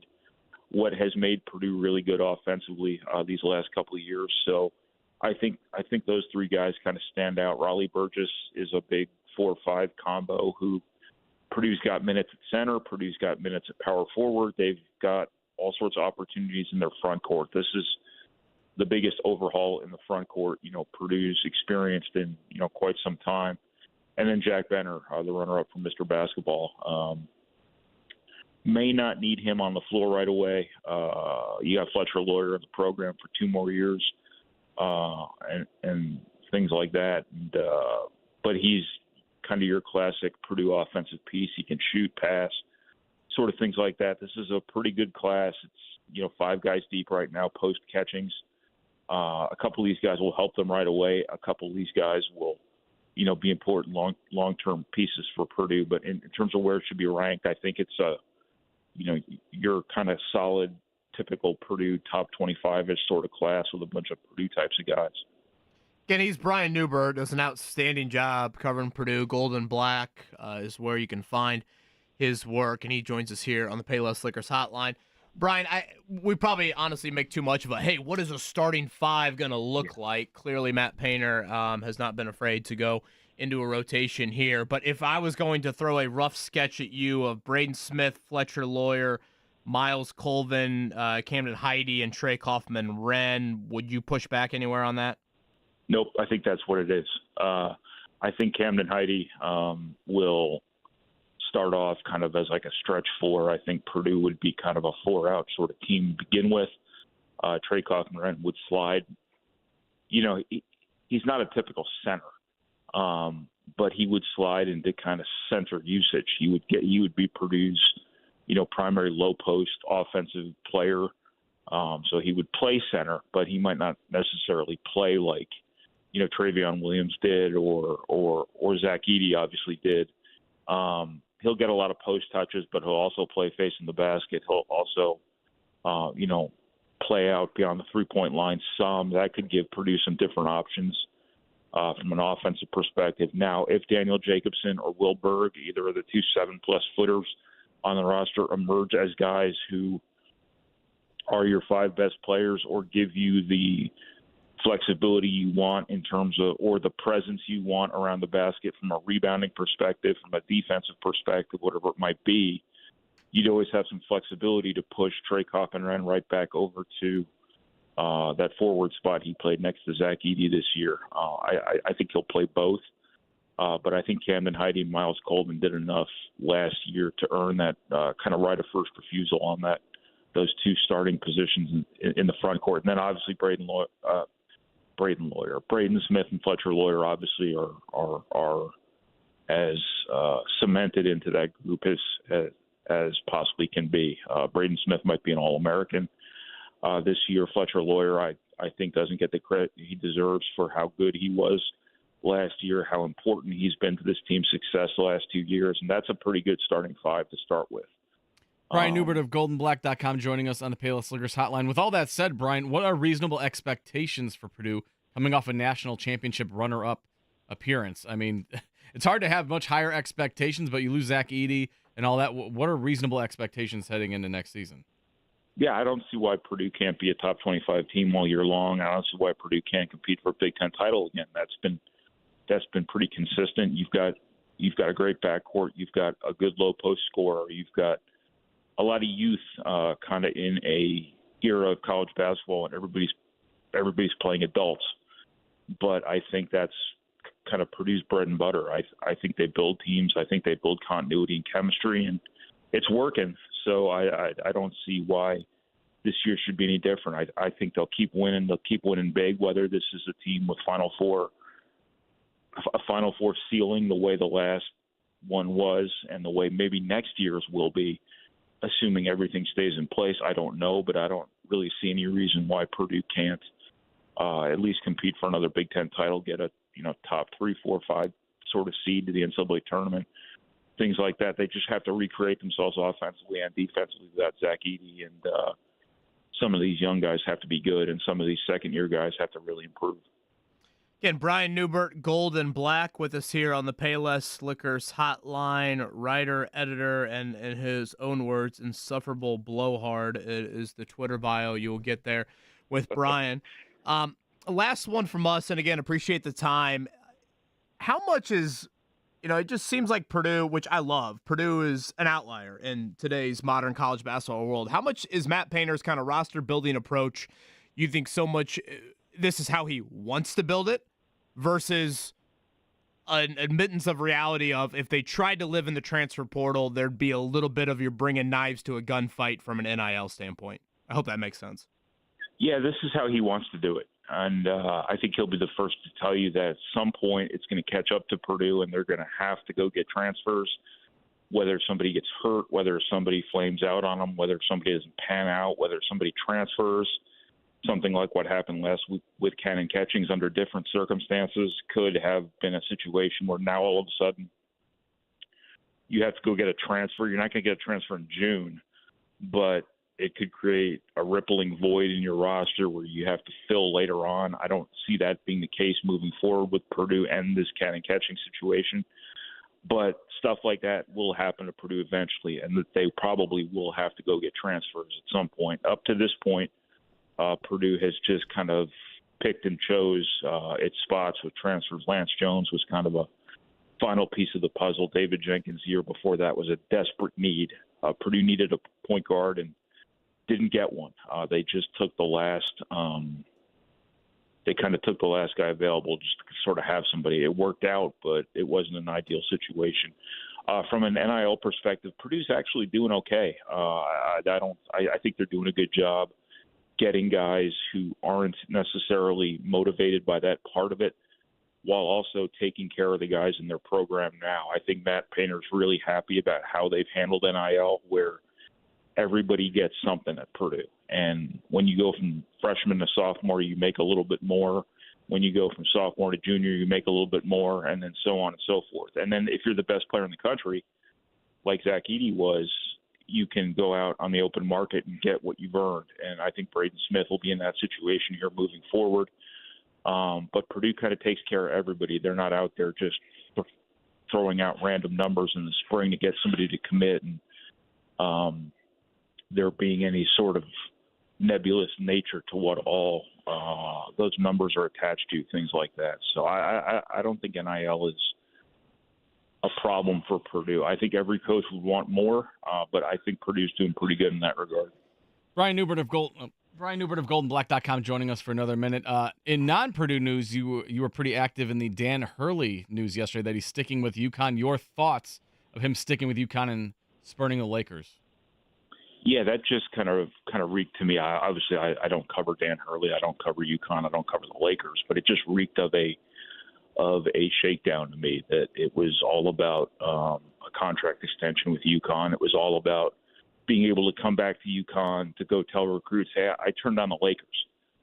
You always have to ask, like, when there's this much information out there about something that's normally kept pretty private, why is that information out there? And, I think there was a lot of proactivity in his camp in terms of leaking that information to a reporter who wrote a book about his dad. It just seemed to me like it was all the writing was on the wall there. If you look at what Dan Hurley's got going at UConn right now, he's the best coach in college basketball. He's won back-to-back national titles. Yes, the Lakers are the Lakers, but the Lakers are old. The Lakers have minimal draft capital. They have limited cap space. They're not going to – the coach is never the star in the NBA. And Dan Hurley strikes me as the sort of coach who sort of likes being the star. I mean, he's really good at what he does.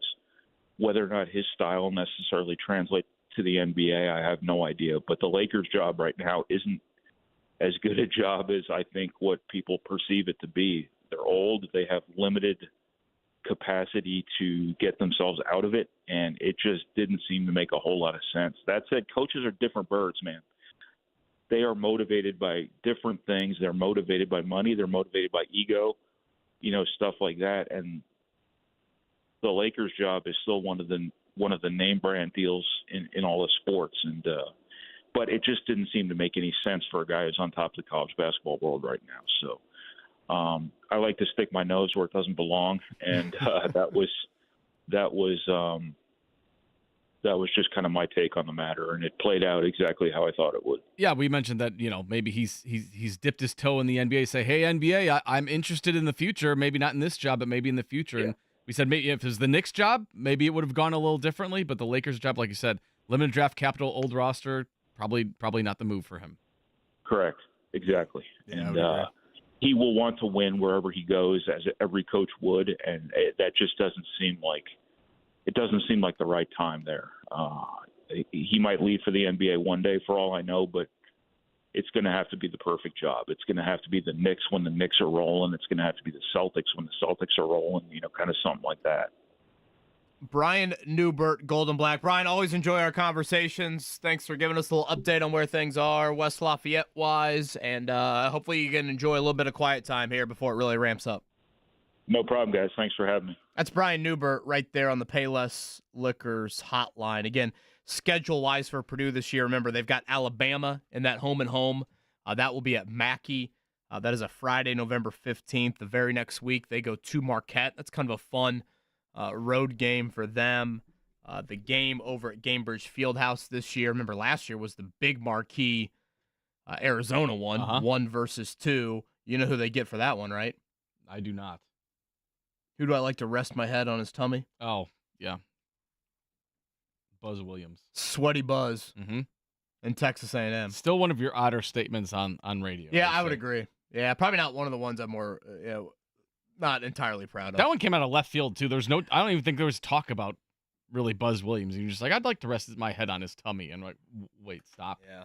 This is awkward. Let's stop the show. Thank you, Corbin. Exactly. Yeah, sorry. Not one of my finer moments, to say the least there. I always enjoy our conversations with Brian. I think it's going to be it's going to be fascinating to see the involvement of Purdue. As much as I think, mentioning that starting five to him, it's a little bit more modern look. It's a little bit more certainly, I think, longer, athletic at the wings, however you want to look at it. They still got 7-footers in the pipeline. Daniel Jacobson, who Brian brought up, he was just on the U18 team. I think Tommy Lloyd might have been the head coach. Michael Shrewsbury was an assistant for him. They just won gold, and he had a bunch of block shots, and he's 7'3" and can move really well and all of this stuff. Will Berg is on the roster there. So as much as the starting lineup for a year might look a little bit more modern, don't think for 1 second the 7-footers aren't coming. No, for sure. Because they're still there. See, did you happen to see who Anthony Richardson's going to be training with before training camp?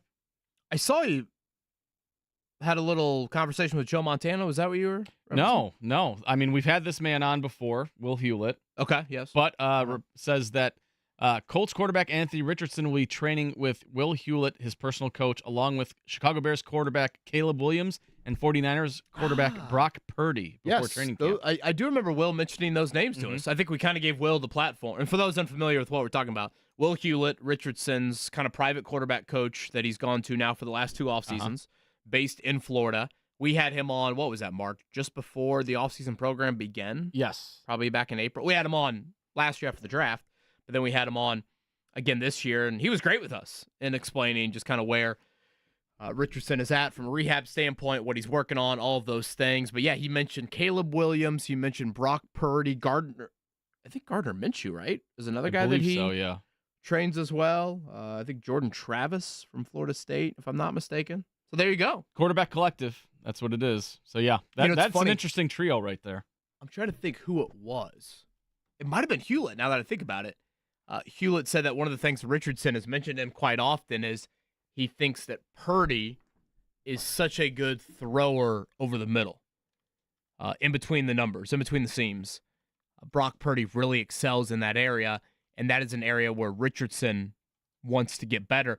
And it's funny, I kind of view those throws, Mark, almost as so much more of anticipatory throws. Mm-hmm.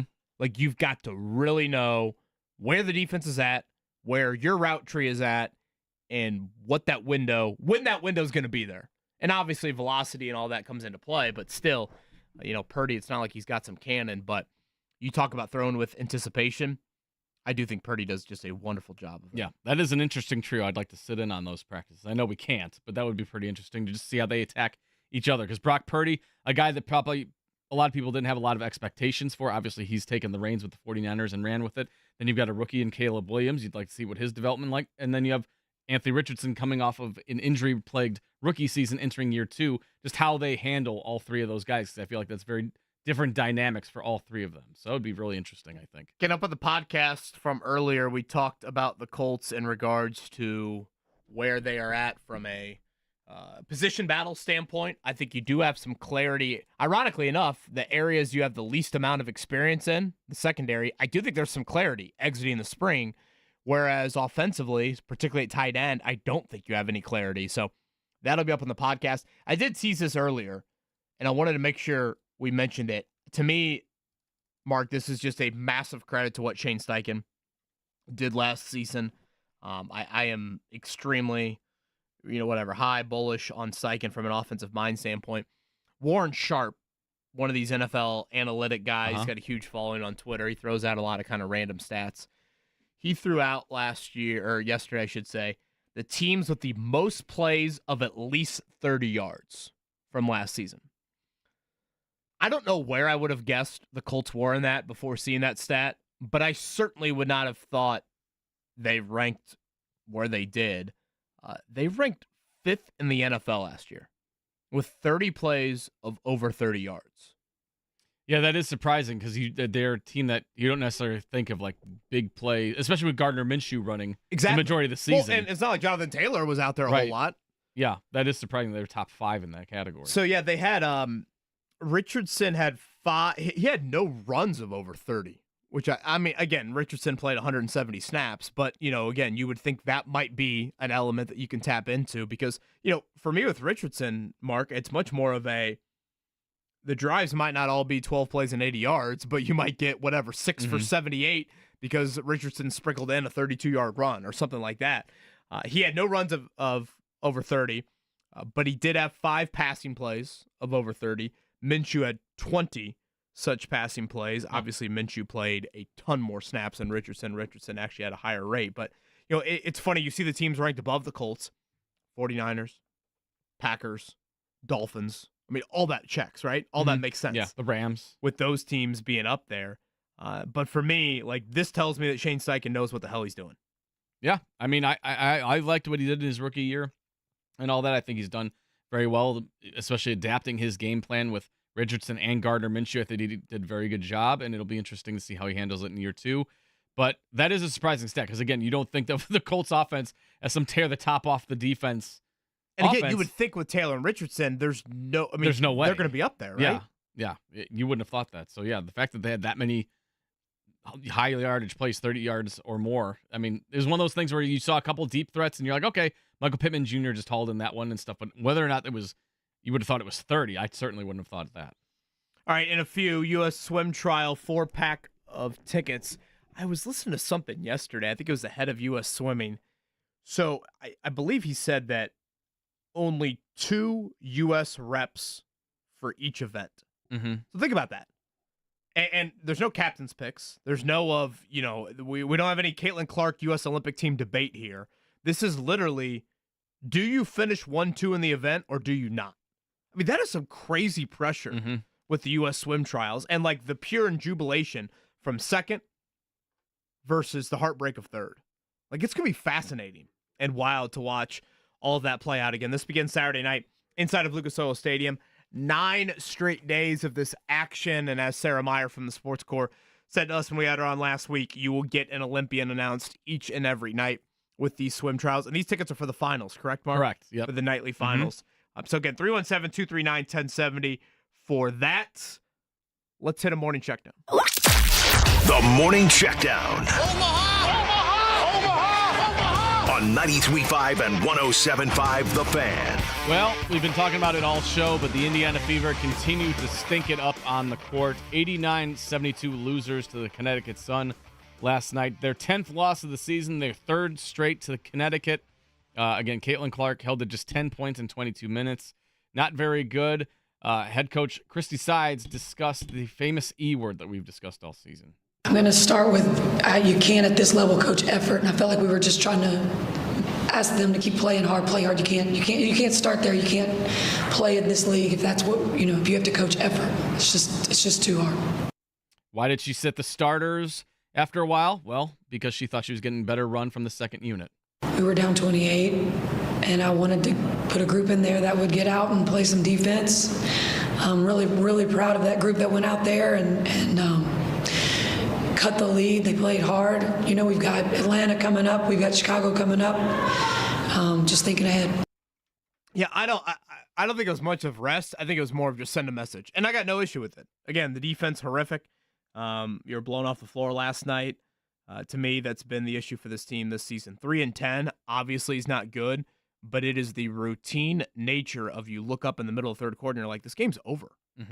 Of that is not steps in the positive right direction at all for this team. I mean, there are other teams. I mean, hell, the Mystics have got a worse record in the league. I mean, there are other teams that, have around 3 wins, but again, teams are not getting blown out to the nature that the Fever have this season. For Caitlin Clark, it was a season low, 22 minutes, 3 of 8, 2 assists, 3 turnovers, 10 points. If you believe in plus minus, minus 30. She is so gifted offensively, but man, that defense, it is absolutely awful. And I said this earlier in the show, and I think I'll say it quite often with Caitlin Clark. It's a little bit of the Tyrese Halliburton of you have to grade her at such a high level offensively because, again, she is such an issue on the defensive end of the floor right now. And frankly, this team is an issue on that end of the floor as they gave up. It was 80 through 3 quarters, right? Connecticut only scored 9 in the fourth quarter. 9 points in the fourth quarter. So, again, a defensive effort in the fourth quarter. They're like, all right, we can hang our hat on that. But you're also getting blown up by like 20 points at that point, so it didn't even make a difference. 3-10 on the air. It'll be Atlanta Thursday, and then that juicy matchup with the Chicago Sky, the rematch inside of Gainbridge Fieldhouse coming up on Sunday. All right, barely anything on the diamond last night. White Sox, they have lost their 50th game of the season. Reminder, it's not even Father's Day, and they've already lost 50 games. And the College World Series, it is complete. NC State joined the party in Omaha, and it will be an ACC, SEC party. 4 teams from the SEC, 4 teams from the ACC as things get underway later this week in Omaha. Indianapolis Indians get back on the diamond as well. They take on the Jacksonville Jumbo Shrimp, which is one of my favorite nicknames now. 2 mascots, right? We went over this yesterday? Yeah, Southpaw, who is a dog for a team named the Jumbo Shrimp, explained that to me. And then there's Scampy, who is actually a furry shrimp in a Jacksonville Jumbo Shrimp uniform. Furry shrimp. Don't you want to see that on the menu? Yeah. I don't think they serve that at St. Elmo's. No, I don't think they do. IndyCar is going to be on the track at Milwaukee here for an oval test coming up today, so you might see some news items out of that. We've mentioned all morning long. We touched on it with Brian Newbert right there. Dan Hurley turning down UConn. Again, for me, this is outstanding for college basketball. He is an entertainer that you need, and the storyline of going for the three-peat is going to be juicy really all season long for UConn there. So good on that front. There's also this is a quick note, but remember the basketball tournament? Do you remember that? The $1 million winner take all? TBTer? There's now a spin-off. It's the soccer tournament with a $1 Oh, yeah, I million saw McAfee prize. had a team, right? Mm-hmm. Yeah, And so they there's lost? 7-on-7, and there's some former women's players that are on there as well. Mia Hamm, Carly Lloyd. So they are doing a soccer spinoff. The basketball tournament also going to be played at Butler this summer too. Correct. The regional. So I watched the some of the highlights from McAfee's team, and it's quite entertaining. Uh-huh. I mean, very fast paced on that, and I guess fast paced for the Florida Panthers right last night as they go up 2-0. Oh yeah, Brandon King shirtless. Probably painted some hockey pucks on the nipples or something like that. Got very excited. But yeah, 4-1 win. Didn't have that on the old bingo card Well, today. come on now. You also talked about Buzz Williams one time. Corbin's shaking his head and putting his head out. Oh, I'm sorry. I'm sorry to bring the mood down. But anyway, yeah, 4-1 series win yesterday, up 2-0 on Edmonton. Again, the flights to and from Edmonton, Miami, not cheap, not easy. So don't do it. Just watch it on TV. That's it. That's all I got. All right, on the other side, it is time for the pop quiz. Again, 4-pack of tickets to the U.S. swim trials. We will do that next. 317-239-1070. Make the short trip to Experience Antler Point Golf Course in Rushville. Less than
Sharpen your pencils. It's time for the Pop Quiz with KB and Andy. Brought to you by Jiffy Lube, Indiana's favorite oil change since 1985.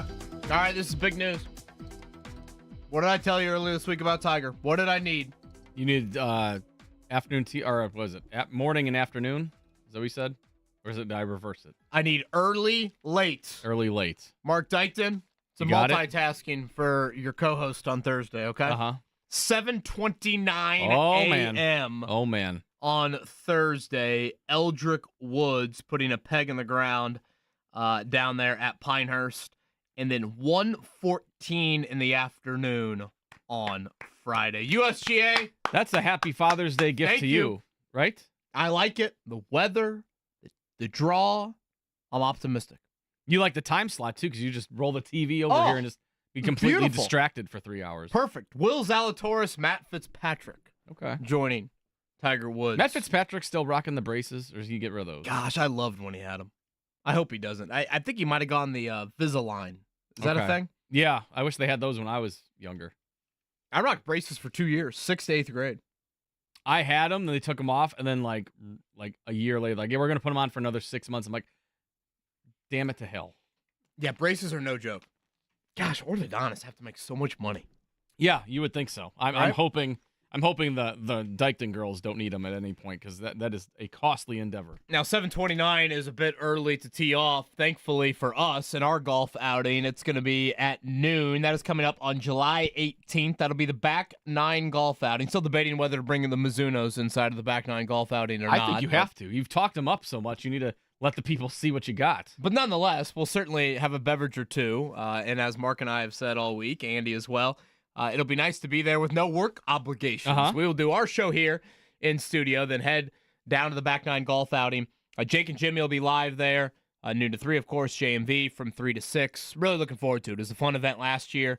Thank you, Franciscan Health, for their help in putting this on again. Thursday, July 18th, we're talking golf, we're talking beer, we're talking food. Great sports memorabilia, a silent auction in there, again, to benefit the Franciscan Health Foundation. Tickets on sale on our website. That is 1075thefan.com. Yeah, we had a great time, and we can point and laugh at Jake, Jimmy, and JMV that they all have to work while we can eat and drink and swing the clubs without a care in the world. Boom. And talk to listeners. We don't get out much with the time slot. We don't have too many remotes, so it is always nice to do those things. So glad we're doing it again, and come join us. You know, as much as I would love like a traditional golf outing, because I'm a big fan of that. The nice thing about that is just the casual nature, and like again, you just bop around to the various different bays. We're all on the same level up there, and it's a good time.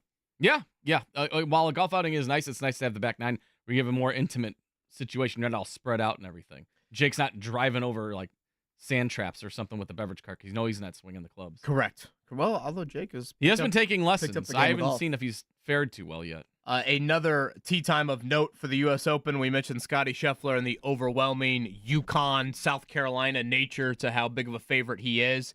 He is opposite Tiger, okay? So picture afternoon Thursday, morning Friday. How about this for a threesome? Scotty Scheffler, Xander Schauffele, Rory McIlroy. That is a good one. That's intriguing. Quite the heavy hitters in that one. All right. Now, is Amanda Balionis going to be... Easy now. What? Did I say something? I was just asking if she's going to be on hand for interviews and whatnot. I believe it's an NBC affiliate event, so I don't think she'll be. All right. Well, I just want to know the She might be on crew. site, but not from a broadcast standpoint. Gotcha. All right, give us a number 1 through 8 as we try to move on to the pop quiz here. Well, you're excited and you're getting ready for the U.S. Open, and 4 is a popular thing to yell at the golf course. Hopefully so let's Tiger's go with 4. Not yelling that here I hope this not. week. Who do we got, Corbin? We have Evan. Hey, Evan. Evan, good morning. Hey, good morning, guys. What's Evan, up? how are you? I'm good, but I'll be honest, I didn't realize I was calling for the quiz, so I tuned in right after my haircut. Hopefully I can guess the right answers. Oh, jeez. High and tight for the haircut? What'd you go with? Well, I'm kind of losing it, but I got a 1 on the side and 1.5 inches on top, trying to hold tight with it. You do the hot towel with it, or is that not an option? No, I didn't do all that. Oh, come on. Evan, so you were calling in for something else, or did you just dial the wrong number? No, I just got done with the haircut, heard something about the swimming tickets, and so I just dialed right away, and I realized it was now for the pop quiz. Well, you get them regardless of how well you do. Yeah, you so have you're to good to suffer go. through the pop quiz. That's the only punishment. Okay, yeah. You got the tickets. Now, if you go 5 for 5, you also get a Jiffy Lube oil change as well. So you can get the tune-up on the car and go see some swim trials. And nothing says calling for the pop quiz like 2 baseball questions, a hockey question, and a racing question. Yeah, right? Of course. Go ahead and lead Evan off here, Mark. I'm a little worried about the baseball, but let's get it. All right, Evan, you got a fresh haircut. Let's get you a fresh oil change as well. The Fever dropped to 3-10 with their loss to Connecticut last night. Who is Indiana's leading scorer in last night's loss? Caitlin Clark, Aaliyah Boston, Lexi Hall, or Kelsey Mitchell? Oh, shoot. Let's go with Lexi Hall. Who'd you say was leading the NBA Finals, Mark? The NBA Finals? Yeah. Who's leading that? Boston. Boston's up 2-0. Oh, yeah, I meant Aaliyah. Yeah, she had a good turnaround game. I thought Number I misheard you. 2 here, Evan. Which team currently owns the best record in Major League Baseball? Dodgers, Yankees, Phillies, Guardians. We're going off win percentage here. Did I hear Phillies? Yeah. All right, good start, Evan, so far. Florida Panthers took a 2-0 lead in the Stanley Cup Final with the win over Edmonton last night. Named the last team to record a sweep of the Stanley Cup Final. Pittsburgh Penguins, Tampa Bay Lightning, Colorado Avalanche, or Detroit Red Wings? Going Lightning. Okay. All right, number 4 here, Evan. On this day in 1938, gosh, Scotty, Johnny Vandermeer of the Cincinnati Reds threw a no-hitter in Boston, blanking the Bees 3-0. 4 days later, Vandermeer became the only pitcher in Major League history to throw back-to-back no-nos. Who did Vandermeer blank for the second no-hitter in 4 days? The Brooklyn Dodgers, the Chicago Cubs, the New York Giants, or the Pittsburgh Pirates? Let's go Brooklyn Dodgers. Solid. All right. I feel like I said this yesterday. I'm saying it again. Put on your historical random sports cap here. On this day in 1967, A.J. Foyt paired with Dan Gurney to win the 24-hour of Le Mans. Foyt is one of 2 drivers to win both the Indianapolis 500 and Le Mans. Who is the other? Mario Andretti, Mark Donohue, Scott Dixon, or Graham Hill? That'd be Mario. Oh boy, he seemed confident on that He was one. very confident. Yeah. Should he have been? Well, I think about, I know he's done Le Mans. Maybe, actually, you know what? I might be wrong. I know he did Monaco, Indy, and Daytona. I don't know if Le Mans is actually it now. Do you want to venture another guess just to be like safe? You just talked yourself out of that one. Yeah, no. Do you want to, I think Evan? I did too. He said, who were the options again? Andretti, Mark Donohue, Scott Dixon, or Graham Hill? You know what? Let's go Scott Dixon now. Boy, I'm dying laughing at this picture here I just saw on Twitter. Somebody at a member guest for a golf tournament in Louisville reenacted the Scotty Scheffler driving in with a fake police officer hanging from the car. Oh, that's pretty awesome, though. Yeah. So like a picture, like a mannequin type doll. This is awesome. Shooter McGavin on Twitter. So that actually happened? That's Yes. not like a Photoshop No. situation? There's video of it as well. Man. That's I love the sense of humor there. Yeah, I'm sure Louisville PD are going to take that really well. Evan, congrats on the haircut. Congrats on the 4-pack. 3 of 5. Is that right, Mark? Yeah, very solid effort. He got it right with Aaliyah Boston for the leading scorer in last night's Fever loss to the Connecticut Sun. He also got the Phillies correct with the best record in Major League Baseball. And Brooklyn Dodgers was correct for the baseball question. Unfortunately, he slipped up on questions 3 and 5. It was actually the Detroit Red Wings were the last team to record a sweep of the Stanley Cup Final. They did it in 1997 and 1998. And Graham Hill won both the Indianapolis 500 and 24-hour of Le Mans. So you blew it! Hang in there, Evan. You got a fresh haircut. You got a 4-pack of tickets to the Olympic swim trials. So hang in there. Corbin will gather your information. And again, that is beginning on Saturday. 9 straight days of that over at Lucas Oil Stadium. All right, so let's do it one final time here. This is the wake-up call on a crisp Tuesday morning in Indy. What seems to be the problem? Doctor, thank goodness. My husband found out Cricket Wireless.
That's your Bears bias coming out. No. Yeah, it's your NFC bias coming out. I love this one. I think it's better than the CBS version, but this is a tried and true classic. This one will get your seeds hot come a Sunday morning on football season. Now, again, you hear that go, and you're like, yes, let's go. We have played various sport theme re-entries here throughout the show today. Credit to Corbin for finding some of these here. Nothing is going to compete with whether you want to go the SEC on CBS, whether you want to go with the NBA on NBC. Mm-hmm. I love the old school March Madness. NCAA tournament is what I'm thinking. That sprinkling in there. We played earlier the NBC U.S. Open theme song as well. That all takes much more than the NFL on Fox. Who cares? I mean, that's football, though. That's football time. You got to be excited about that one. You hear that one, you're like, let's go. Oh, welcome to Giants and Bears. Andy Sweeney, Mark Dykton, settle in on this Sunday afternoon. I mean, that one just gets me excited. That one means football's season is in full swing. We're ready to go. A Sunday means I'm about to sit back and watch an ungodly amount of hours of football, and just my wife is going to just roll her eyes. You're going to get that song in week 2 when the Colts play the Packers, so you better buckle up, Buttercup. You're going to hear it. Well, yeah, now we have a few more Fox games for the Colts. They have changed up a little bit of the TV rights when it comes to those. You're going to hear it Packers game. You're going to hear it during the Dolphins game. You've got the Lions. You got a smorgasbord. You got quite a few. You got the preseason Fox 59 week 9. You're going to hear it there hopefully too. Fire it up. Not on the Let's local go. broadcast here. Speaking of local broadcast, you heard a promo for it there during the break. Baseball state finals. You're going to hear 3 of those games in their entirety this weekend. The 1A game, Friday, first pitch at 5:30. So after JMV and the last word, you'll get that action. Scotty's informed us that's a rematch. Bar Reeve and LCC. Man, Bar Reeve has got to be a power in all sports. That is, I feel like they are always there in the 1A game. So you go odd classes Friday. That's Bar Reeve LCC over at Victory Field, 5:30. Burbuff sounded like they had a wild finish to their semi-state game. They've got New Prairie. That is an 8 o'clock first pitch there. And then Sunday, Ileana Christian, Scotty, that's the school, right? Is it in Illinois or right on the border? It's on the border. Yeah. I feel like half the schools in one state, half the schools in the other. They started in Illinois and moved to Indiana. That's what Scotty's saying. 4:30 Saturday. They're taking on Providence down in the southern part of the state. I go by Ileana Christian every time I go to my parents' house. Nice. Mooresville. Are they the Pioneers? Does that sound right? Shout out to the Pioneers of Mooresville. Shout out to Mackenzie Weiser's alma mater there. My great sister-in-law. They're taking on Lake Central. 8 o'clock 4A state finals there coming up at Victory Field on Saturday. Ileana Christian also right next to Shoe Corner, which is a very famous spot in northwest Indiana. North of Fair Oaks Farm, close to Fair Oaks? No, past Fair Oaks Farms. Okay. Dyer, Indiana is the area. Dyer, they made the Little League World Series one year. Yeah, so they're right near my sister-in-law's houses, my father-in-law's house. They are right over there. Shoe Corner. People just throw their shoes on a corner street, and there's a bunch of just random shoes, but that's what it's known for. They literally did news stories about it when I was a kid. Do people pick the shoes up? I mean, some are there for I have donated before, but yeah, there are just tons of shoes just sitting there, and you're just like, what the hell is going on here? I don't know the origin of it. It's always been like that since I was a kid. Huh. So go ahead, go out to Dyer, Indiana, take a picture of Ileana Christian, then take a picture of Shoe Corner, and you've made it. Is that your age, Mark, when they made the Little League World Series? That's got to be close to right around your age. Close. Yeah, I know they still have the sign out there. I'm trying to remember. So Scotty, fill me in. Teams that have gone to Williamsport from the state: Dyer, Brownsburg, Newcastle. Recently, why am I thinking New Albany went? They're popping into my head. Is that it? Dyer, Brownsburg. Brownsburg was Lance Lynn and company, right? That's coming up, isn't it? Yeah, that was 1997, so I was the ripe age of 11 years old when that happened. Oh, so yeah, that would have been your age group. Uh-huh. You know, because, I mean, unless they're Danny Almonte and they forgot to shave the mustache, that's pretty much what age they are. Yeah, Glenn mentions the Masters, of course. I mean, the Masters has got to be on the Mount Rushmore from a I'm assuming that's just your number one overall, because you hear that song and you're more than giddy. You played the Olympic theme. Was that when we had Sarah Meyer on last week? By the way, we're having Lily King on. Yeah, Lily King going to join us in a couple weeks. 25th. So she is. Say it again, Scotty. Hagerstown. That was right. They were kind of a Cinderella. Yeah, I forgot about that. That was great. I enjoyed it. I feel like we had the manager on, didn't we? I think that's right. Lily King is going for the Olympics again, right? She's racing? Yeah, she's going to be going for it. Gosh, that's kind of wild to think that. I think I've told you before, I kind of nerd out over the Olympics.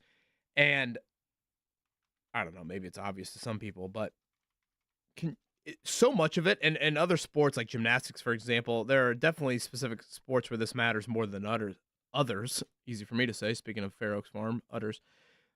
It's so much of it is when you're born. Like, think about Michael Phelps, for example. Mm-hmm. I think he made his first Olympic team, I want to say at like 15, and then the next cycle was 19, the next cycle's 23, next cycle's 27. Like, if you get in, in your prime years, that's perfect. Where to have the multiple, like Usain Bolt as a sprinter. I mean, if you miss the cutoff, yes, you're probably still going to make an Olympic team, but the ability to do it 2 and 3 cycles can be really, really challenging. Yeah. And again, gymnastics is probably the poster child sport of doing it. Although Simone Biles sounds like still going at it. She's going to be back at it here, coming up in Paris in a little over a month. Yeah, I mean, gymnastics is always crazy because I'm like, man, what age are you getting into that? And then you're doing the thing, but it's always they're always like retired usually before like they hit 30. So it is kind of crazy how. And I feel like much earlier than that from an Olympic standpoint. Yes, for Olympics, yes, for sure. Thank you to Will Haskett. Thank you to Brian Newbert. Again, we're going to do this here over the next couple of days. Tomorrow we'll get into IU, where things stand on their overhaul, really, of the roster, or I should say significant overhaul of their roster. We'll do Butler on Thursday. So a little college basketball update here in the summer months. Sounds good. Let's do it. All right, everybody, have a great Tuesday. Enjoy the nice weather. We'll talk to you tomorrow. This is the Wake Up Call. Query and Company. Josh Downs, wide receiver for the Indianapolis.